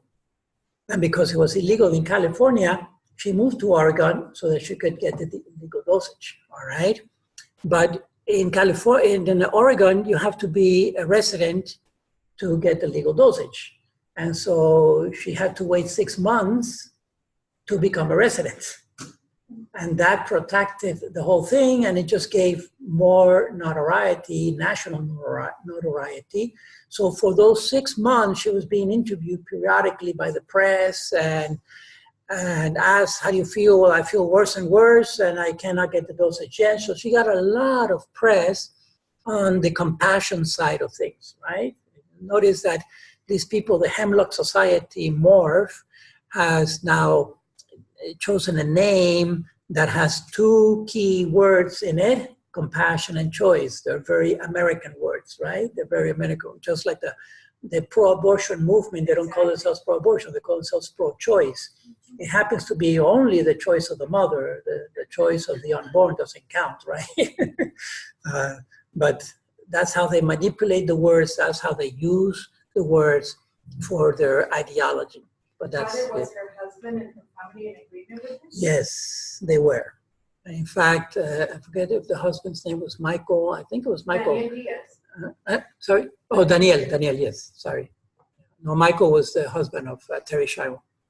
Yes, Daniel, because Daniel just wanted to do what Brittany wanted to do. He was of Hispanic background. I don't know if he was born here in the US or not, but from the last name, Hispanic, which would tend to be more pro-life, right? At any rate, those are just generalities for sure. Daniel was in favor of Brittany killing herself because her quality of life was deteriorating. She was no longer the person that he had married, you know, something very similar to what Michael was saying about Terry Schiavo, that it was no longer the person that I married. And she was suffering so much and was in an intractable pain and so on and so forth. So moved to Oregon, waited 6 months, and the day after she got the residency, I think she was finally able to obtain the legal dosage and killed herself. You can follow the description in detail because they do describe it and they put it online. They went to bed that night and she took the dosage, and it's like a 2-step thing. One dosage puts her to sleep and the other dosage, I think, is just an overdose of potassium chloride or something like that precipitates a heart attack. And she died in his arms, you know, as she wanted to do. So that had tremendous ripple effect throughout the whole nation. The following year, when it had come up, because it had come up on a ballot in California once, and it has been rejected by the people of California in the previous year. Well, that same year, when it came up on the ballot again, this was all planned strategically by Compassion and Choices. As soon as Brittany killed herself in Oregon, then that same year when the issue came up, the Compassion and Choices made sure to put it as a ballot amendment for when the elections came about. And at that point, California voted in favor of physician-assisted suicide by the popular ballot amendment. And so she, in fact, was instrumental in getting that done in California, okay? And so that's how California also capitulated to this. And she now has become the poster child of compassionate choices, like I say, in an increasing number of states here. Hawaii was the last one to capitulate last year. And like I say, about 2,000 states now have it in their legislature as they're pushing forward. My prediction is that this list is not going to get smaller. This list is predictably going to get larger. That's the state of affairs, which allows me to say that not everything that is legal is ethical, right? So it's kind of parallel to the legalization of abortion. Just because it's legal doesn't mean that it's ethical. You know, again, it's not illegal. Adultery is not illegal, and it's highly unethical, but it's not illegal. So this is where we're going. It's very sad and tragic because in this issue, the medical profession is involved in prescribing the lethal dosage, okay? So that's cooperation with evil, that's formal cooperation. Mm-hmm. And it's diametrically opposed to the fundamental principle of medicine, which is do no harm. Because now the doctor is helping his patients being killed instead of healing. And we're back to where medicine started actually thousands of years ago with a shaman who was the one who was the magic person in the tribe who took care of healing or killing depending on what the gods wanted or what he wanted or what somebody else wanted. Anthropologically, we can trace the origin of the practice of medicine to alchemy, and before alchemy, just to the shaman and the magician of the group, right, who would be in charge of healing or killing, depending on what the situation was. In fact, Hippocrates, that's why Hippocrates is so important, because he was this doctor in classical Greece, several hundred years before the time of Christ, that saw that doctors should not be involved in killing their patients. Doctors should all be involved in healing their patients. And that's why we have the Hippocratic Oath, precisely coming from him, because Hippocrates was concerned with healing patients and came to the conclusion that a doctor should not be involved in killing their patients, which was not distinguished back in those times. Let me just put Hippocrates here. So,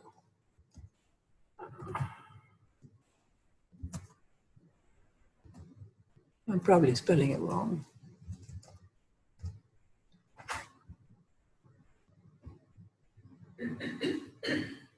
Okay. I'm curious as to his timeline when.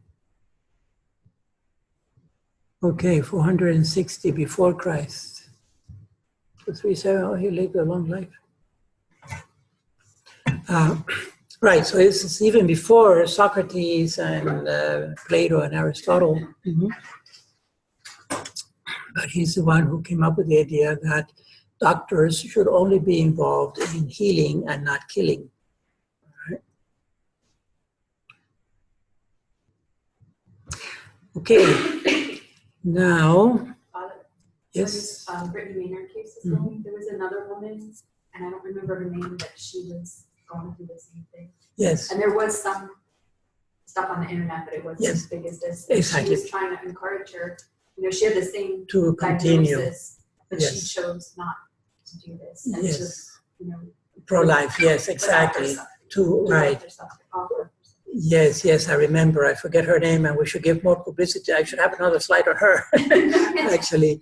Yes, because I remember that. In fact, that a number of people contacted her, but this woman in particular, and I believe she was also young, maybe not as young as Brittany was, but that whole idea that the meaning of that suffering, right, and the impact that your decisions, Brittany, will make to the whole of society, to move society one way or another, depending on the decisions that she was making.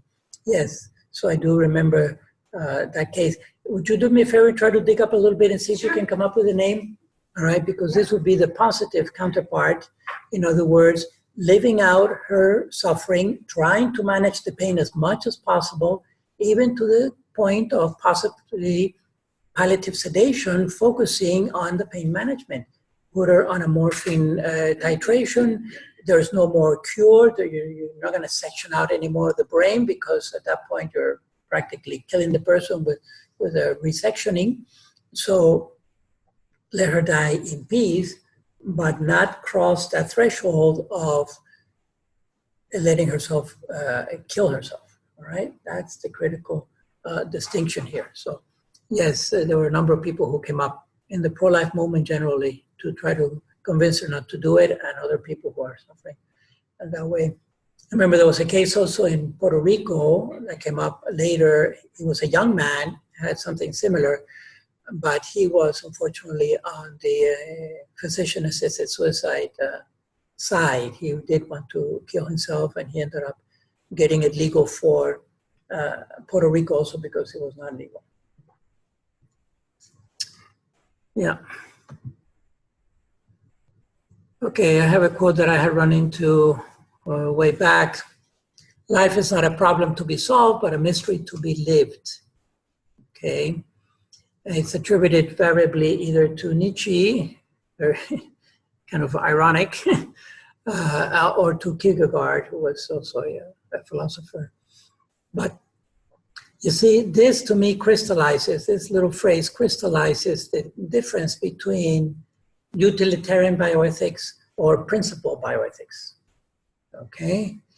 Utilitarian bioethics will essentially approach life as a series of problems to be solved. I wake up in the morning and my first problem is getting to the bathroom. My next problem is having a breakfast. And the next problem is getting to work. And it's just a series of problems that I have to keep surmounting throughout my life. Okay? And the last problem is dealing with death. The very last problem. So that's a very utilitarian, kind of horizontal way to look at life.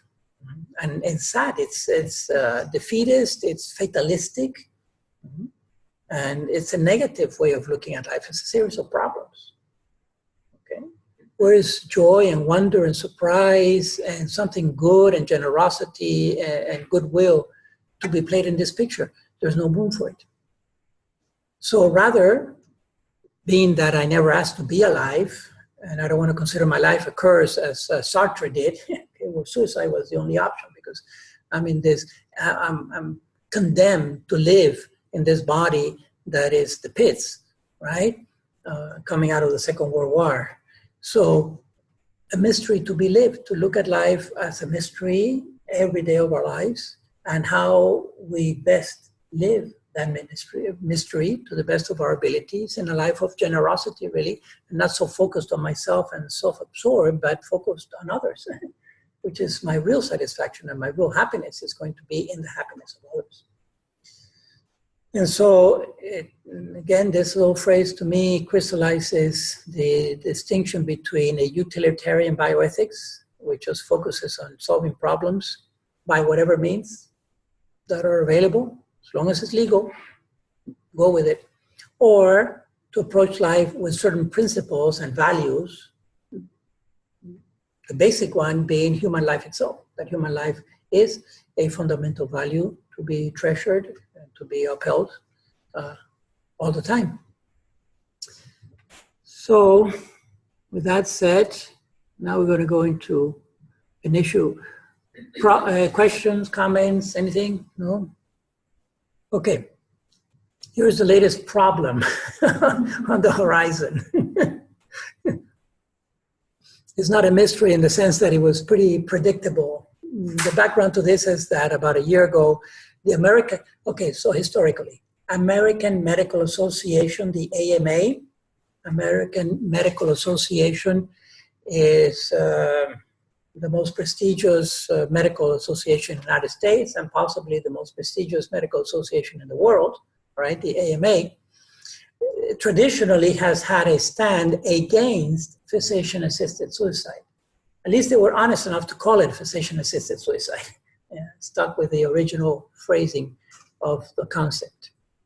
But last year it came up in a subcommittee in the, I think it's the ethics policy subcommittee or something like that, a proposal for the AMA to become neutral on physician-assisted suicide, okay, to become neutral on it. And that was working its way through the committee and so forth, and it was going to go up eventually to a general vote of the constituency. Thank God it did not go through by vote, okay? So it did not reach the General Assembly, which maybe if had it reached the General Assembly, it could have passed. I don't know, but there was the doctors that I know were very, very scared about this. So it did not pass. But now it's like a two-step, right? The American Nurses Association is doing something similar. Mm-hmm. And the policy is the role of the nurse when a patient requests aid in dying. Because you notice how it's framed. So we know that aid in dying, in other words, physician-assisted suicide, is legal in a number of states, in those 8 states. What do nurses do in those states where they're caring for a patient who has the right to kill themselves? And in fact, they're going to do that. They want to do that. Now they ask the nurse to assist them in it. So the assistance now is, instead of the patient just taking the dosage, they're asking the nurse to assist because the nurse actually has to administer the medication, right? Should the nurse administer or not? And so this document is asking for comments, but this document is proposing that the nurse put aside his or her value system and administer, because it's about patient focus. So it's about patient autonomy. The patient has decided it's legal. So why should I, nurse, get in the way of this patient if the patient has a right to do it, right? So now it's, you see, it's trying to engage the nurse in administering the dosage, which is formal cooperation because it's the means by which the patient is going to die. So this is coming up. Are you all familiar with the ANA by chance? Yeah, it's a big organization. It's the parallel organization of nurses, if you will, as the AMA. Very large, very powerful. Okay, it's a secular organization, of course. It's at the national level. There is a Catholic Nurse Association, which is the National Association of Catholic Nurses in different parts of the world. Here in the USA, that's their acronym, NACN USA. All right. So let's look at this. Had anyone heard of this document yet? No? See, that's how it flies under the radar. So what happens is they farm it out to the people that are in favor, and that's the comments that they get, just like with the thing with exactly the HHS. The other part is that most of the medical organizations have become very liberal. Yes. Yes. So exactly. they are, infiltrating, like and that. people in those positions are the ones that are making the rules, not the general population. Yes. Exactly. And Of the members. population doesn't join things like that because they're liberal. Exactly. Right. Yes. So these organizations are becoming more and more liberal. And Agreed. they dictate norms like this. Exactly, because then they make policy. Okay. And what's happening is, lost the train of thought. Yes, they're becoming more liberal. What happens is part of that is sadly driven by legality, because when they stand on principle and they oppose these practices because of patient autonomy, then they have more legal exposure to a lawsuit. All right, and so as to avoid the lawsuit, then they're in favor of it. Whatever the patient wants, that's what the patient gets, because I don't want to get sued by this patient. I'm already paying, I don't know how many thousands of dollars on my practice insurance. Is driving OBGYNs out of business because they cannot afford the insurance. And so the doctor cannot stand on principle anymore because they'll be sued out of their profession. And a practice that has been building up for 20, 30 years can be wiped out with one lawsuit in the millions of dollars. Okay, so this is the predicament of medical practice today, and by association, nursing practice also. So let's look at the document briefly, because I'm going to send you the link. I'll include it in the email, and highly encourage you to read it and to respond, because it's a period of comments. And that's, now you see why the comment ends on April 8th, which is a week from this Monday. So it's 10 days. It's 8 or 9 days. And that's why next Saturday's class would not have been sufficient time, right? So the document has, you can comment line by line. They ask line by line commentary on 170 lines of the document. So let's go to it for a moment. And I'll try to do this. Yahoo. Yeah, you're going to need some sugar for this, for sure. Get some, welcome to some glucose to keep us going here. It's a nurse practitioner, a friend of mine, who sent me the thing, and she knows I'm involved with the AMA, with the CMA, so we distribute it. But let me see. And here we go. So you can see the photo. This fellow is older, but he looks pretty sound of mind, contemplating the issue with his prognosis in hand. Should I kill myself or not? Okay.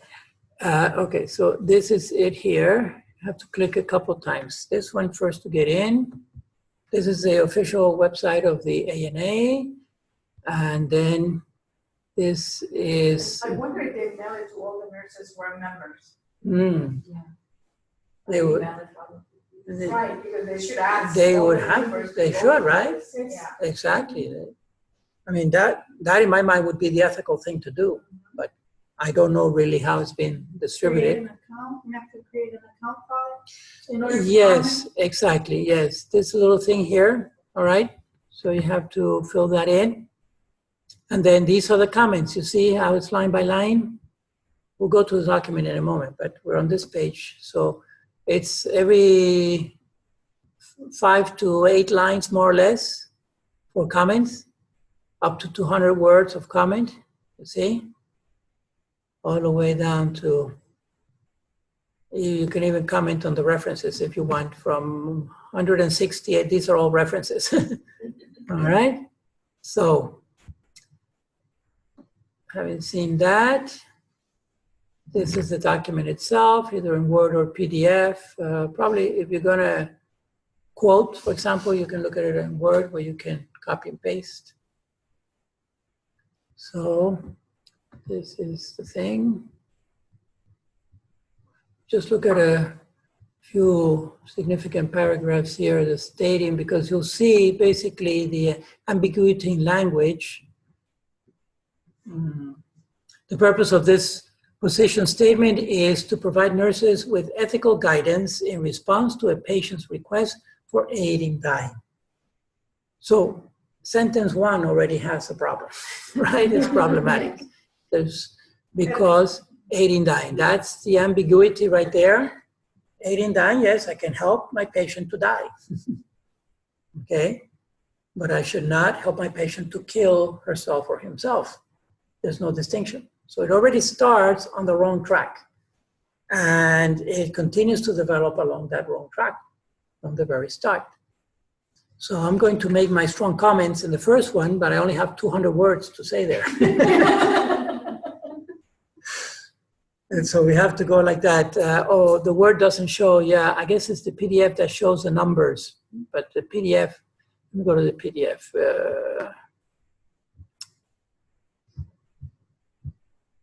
because the PDF does number them, and that makes a difference when you're commenting. There we go. Mhm. Better. Okay. So each line is numbered, and that's what we comment on. So the first comment you can see is on the first paragraph. This statement offers assistance with understanding nurses' ethical obligations and responsibilities amid social and legislative shifts, right? Change, which make this option legal in an increasing number of Jewish jurisdictions. They even admit, they even put a prediction that it's increasing. All right, so you can see it's slanted already from the start, from the gate already. This horse has been doctored.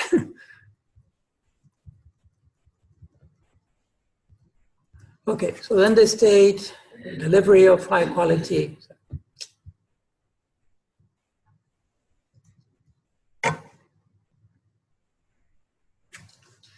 The delivery of high quality, compassionate care for patients at the end of life is central to nursing practice. I don't think anyone would argue with that. Hallmarks of end of life care include respect for patient self-determination, non-judgmental support of patients' end of life preferences and values, and prevention and alleviation of suffering. Now it starts getting a little problematic because this non-judgmental, not passing judgment, well, it depends, you know. I have someone in front of me who has a gun and is saying, I'm going to kill myself. And I say, well, you know, personally, I'm against, but I'm not going to pass judgment on what you're doing, so please go right ahead. I'm not being judgmental, or you killing somebody else that's next to you, etc., etc.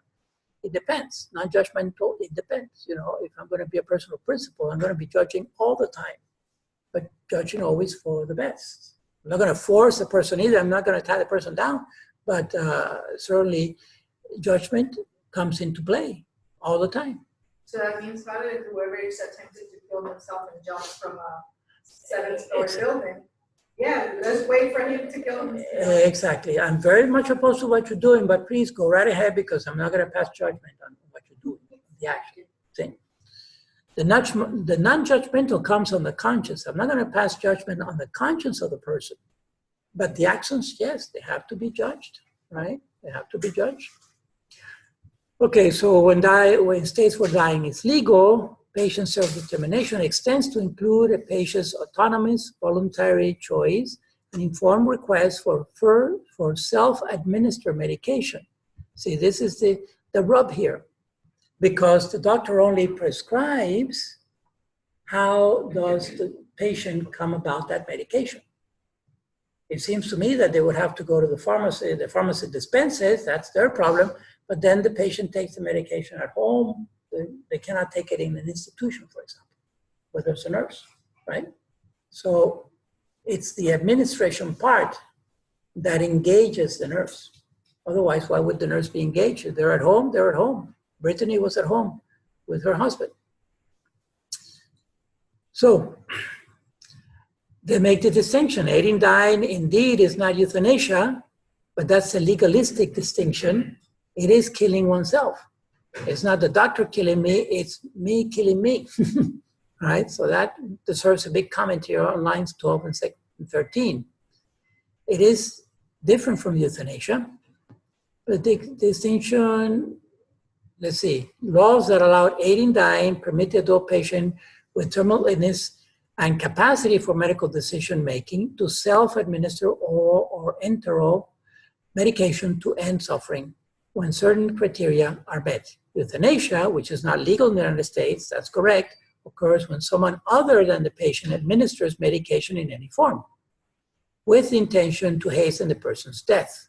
All right, so really, in a sense, if they're asking the nurse to euthanize the patient because it is the nurse who is administering the drug. Granted, the patient wants the lethal dosage, but the nurse is administering. Okay, so it's So the nurse is actually killing the patient. that's right. It is the nurse that is killing the patient. see, because it's the nurse. And it is the doctor who's killing the patient also, because without that prescription, so there's, at best, there's a horrible confusion about cooperation. Formal and material cooperation is just not understood. That we say in Spanish, tanto mata la vaca el que tanto peca. They both sin. The person who kills the cow and the person who ties the cow up for being killed. Trying to translate the thing into English. In other words, there is cooperation with evil. And this is formal cooperation. It's not material cooperation in the sense that it is a necessary cooperation for the act to happen. So cooperation with evil, formal cooperation with evil, is never admitted, right? It's never ethical or moral in a principal situation. In utilitarian ethics, it doesn't matter because the end justifies the means, okay? So cooperation with evil doesn't come into play in utilitarian ethics. And that's the challenge. But with principal ethics, which is what we're doing, it does. So it engages the nurse into killing the patient. It's formal cooperation, it's an intrinsic evil, should never be done. So, but then it goes further. So you have to read the whole document. Okay, I'm not going to do that. Take your time to do it if you can, please. So we have an opportunity to comment. One doesn't have to be a nurse or a doctor or a healthcare professional. You just have to, you don't have to be a citizen. You just have to be able to know how to read and write English and write the comments, all right? So try to spread it as much as you can with family and friends, anyone who might be interested. Get it out there so we can comment and see what happens. Hopefully we'll have enough positive comment to defeat this proposal. Because you see, once this becomes an ANA policy, then that would apply to all nurses who are members, and that has a huge impact, right? I don't know if it has impact on license or not, but it does have an impact on all the nurses that belong to this association. Mm-hmm. So similar to what you were saying earlier, this kind of thing forces pro-life people and people of principle to not participate in these organizations, as powerful as they are. That's what I draw my AMA. Exactly. You see, you had to drop it because, yeah, that's it. Exactly. And so what happens now? It kind of it backfires, because what happens is more and more the same people stay, the same mentality stay within the powers that be in these organizations and become more and more, the more liberal they become, the more liberal they're going to become. Okay. And so it's challenging, and it's also, well, I presume, I don't know what is the membership or what cost it is, but I presume it's an expensive thing. Very expensive. Yeah. Say, to be identified, I don't want to be identified with an organization that doesn't hold the values and the principles that I hold, but at the same time, how do we mission to them, all right? How do we mission is challenging. At any rate, this is what we have. We have something kind of parallel in education, that a number of Catholic professors, for example, they don't want to teach at secular institutions because they have become so secular and so liberal, all right? And all this gender neutral and all this ideology language, that then we leave those secular universities precisely to the secular people, and it becomes more and more liberal because then we're not in there. I've been trying to get a position at FIU there to try to make a difference in there, but there's no way they won't let me in. So in the medical school, which is very liberal. So these are the challenges, okay? But at least here, there's an opportunity to comment, to make comments. One has to read the thing, and it takes a little while.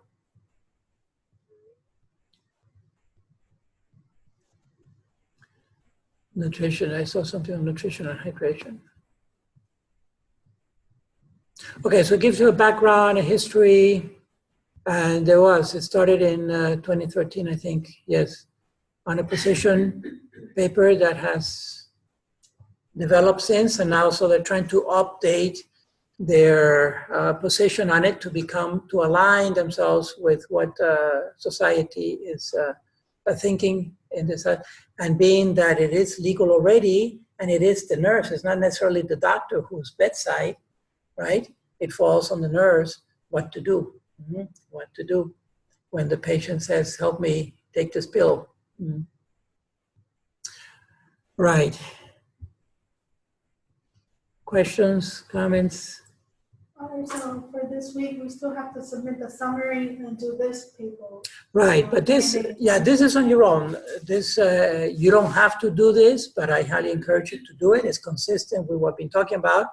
It happens that it falls within the end of life course that we're covering. You know, it's one of the topics. So you're only responsible for the summary, okay? But I will post the link to this position paper if you want to comment on it. You don't have to send me your comments either. You just do your comments there, okay? What else? Yeah, I haven't had a chance to read it all. I read some of it, but then I ran out of time. So now going back as I read, I'm going to start taking notes on what line I want to comment.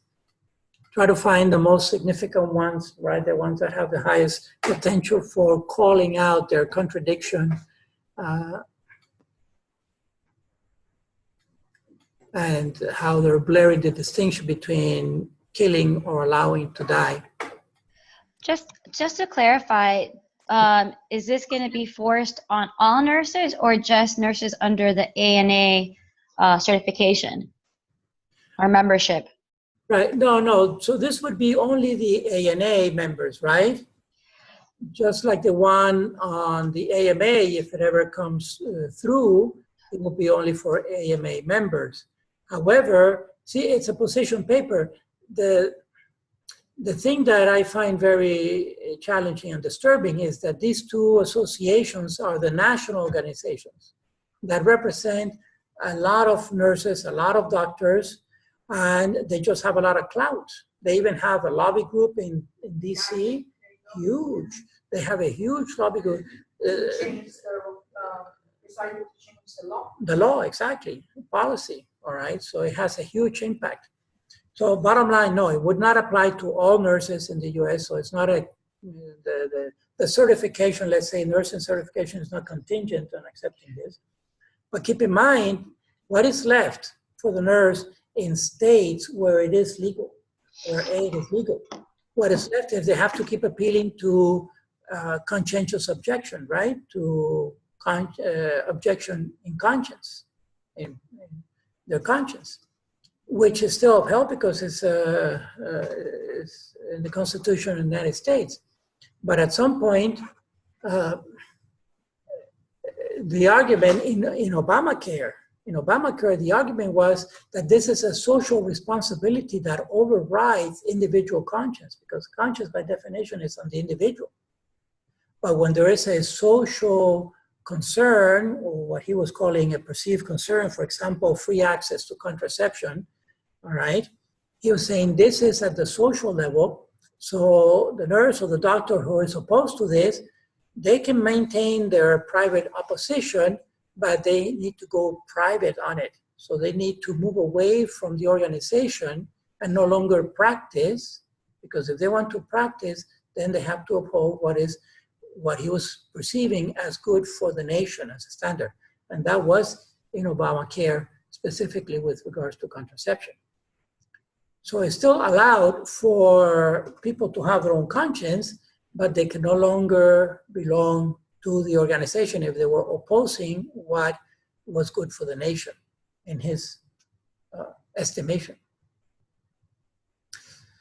Okay, so these are the social issues. And again, these policies educate people. They're saying, well, if it's legal, if the AMA is in favor, and if the American Association of Nurses is also in favor, how could it be wrong, right? It continues to isolate the people who are standing on principle and making them the odd person. Okay, so these are the challenges, and that's why I started class saying not a week goes by. This just popped up last week, and there it is, and we only have 1 week to comment on it. And you got it by chance, huh? I got it by chance from a nurse practitioner who's very up on these things and detected it, so she's got the radar going on all the time. All right, so that's why networking is important, because now, for example, our CMA people, the ones who are in a Catholic Medical Association here in Miami, will get it because we send it out, we distribute it, and that kind of thing.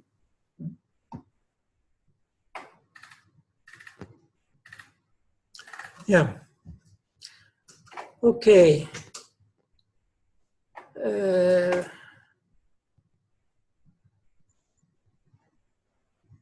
So really, that's the last slide I have here. So to review briefly, what we're looking at is the whole issue of euthanasia and physician-assisted suicide, how that has developed. Euthanasia continues to be illegal in the United States because it's someone else killing one person, all right? In other countries, that is already legal, mostly in certain parts of Europe, but here still illegal, euthanasia. But physician-assisted suicide is becoming legal in an increasing number of states. It has morphed into this aid in dying, which softens the blow but blurs the boundaries, okay? So aid in dying is actually interpreted today, really, if they were to be honest, would be aid in killing. Aid in dying means help killing someone else, all right, or help killing oneself, which is an intrinsic evil and should be avoided always. The positive alternative, of course, hospice and palliative care and terminal sedation, perhaps, if it's really focused on pain management, but not just putting the person to sleep so that they waste away into dehydration and malnutrition. Okay. So there are no questions or comments. I'm done for today.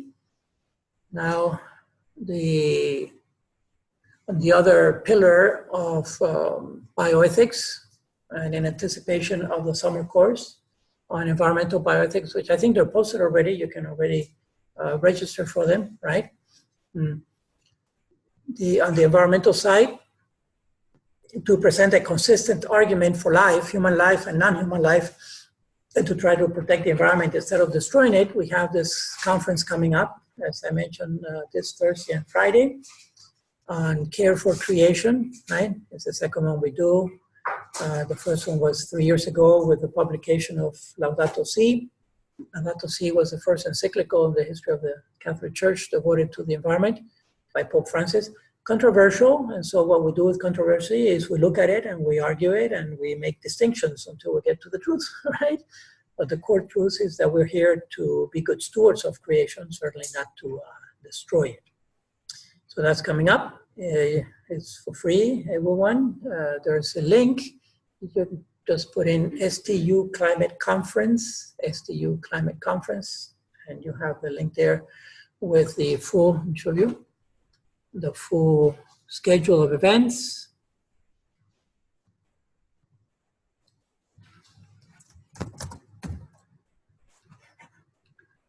And the photographs of all the speakers and so on and so forth.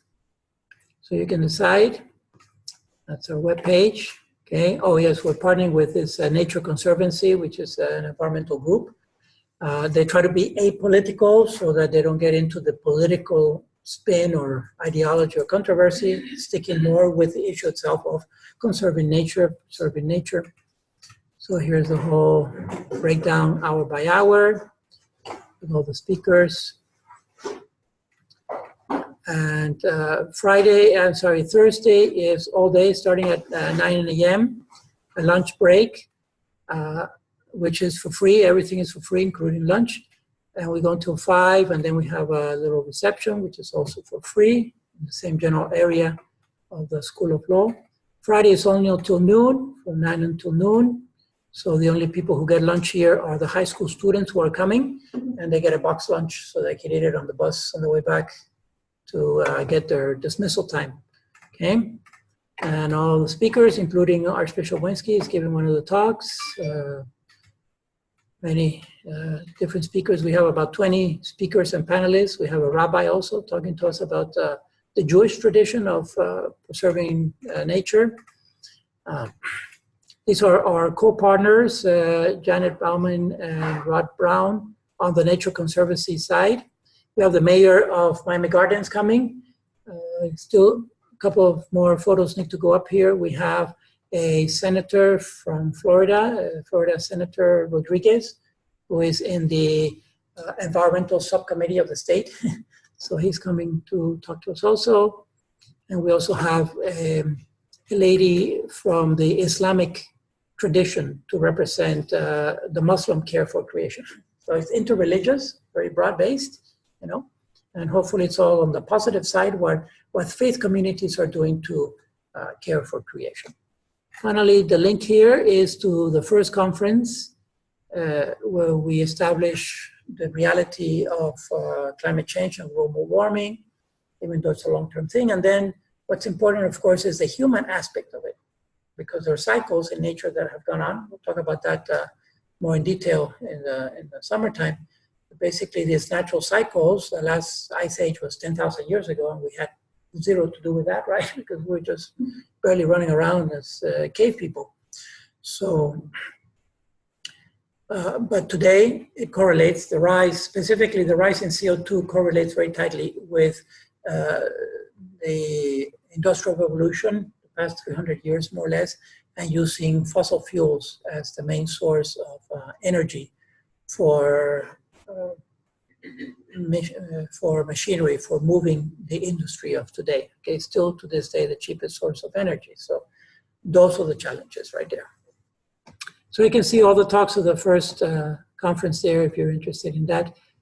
Again, we're going to look at that more in detail next semester in the fall, in the summer. Okay, folks, that's really the end of it. So unless there are questions or comments, that's it. Yep. I think that one of the term that might confuse, because it has confused me, is when they call in everything ethical. Uh-huh. Every document in Right. every organization, they have their ethical things. Right. Like what's different is, like you said, secular bioethics versus our Catholic bioethics. Mm-hmm. Yes, exactly. But Yes. it is confusing for the general population, I think. It is very When you confusing. say something is ethical, you Mhm. take it for granted that it's something that is acceptable. That is Exactly. okay. That is proper. That is That is correct. proper, exactly. Mhm. And that's exactly right, Claudia. What happens is that ethics, because we live in this pluralistic secular society, ethics in the general public is interpreted as secular ethics. It's just, that's the default, which is going to be utilitarian. And in my opinion, it even goes back to almost the subconscious, because it's already in the American ethos, in the American ethical culture, to be pragmatic, to be utilitarian. You know, we are very good at solving problems. And so we take human life issues and we solve them that way too. You have a pregnancy, you don't want the pregnancy, we can solve that, you know. And also what happens is, because we're also a very legalistic society, typically it's an interplay between ethics and legality. You know, legality determines ethics.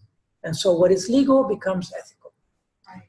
And the argument that these people present is, well, if you think it's so unethical, make it illegal. And that's the problem where we're caught there.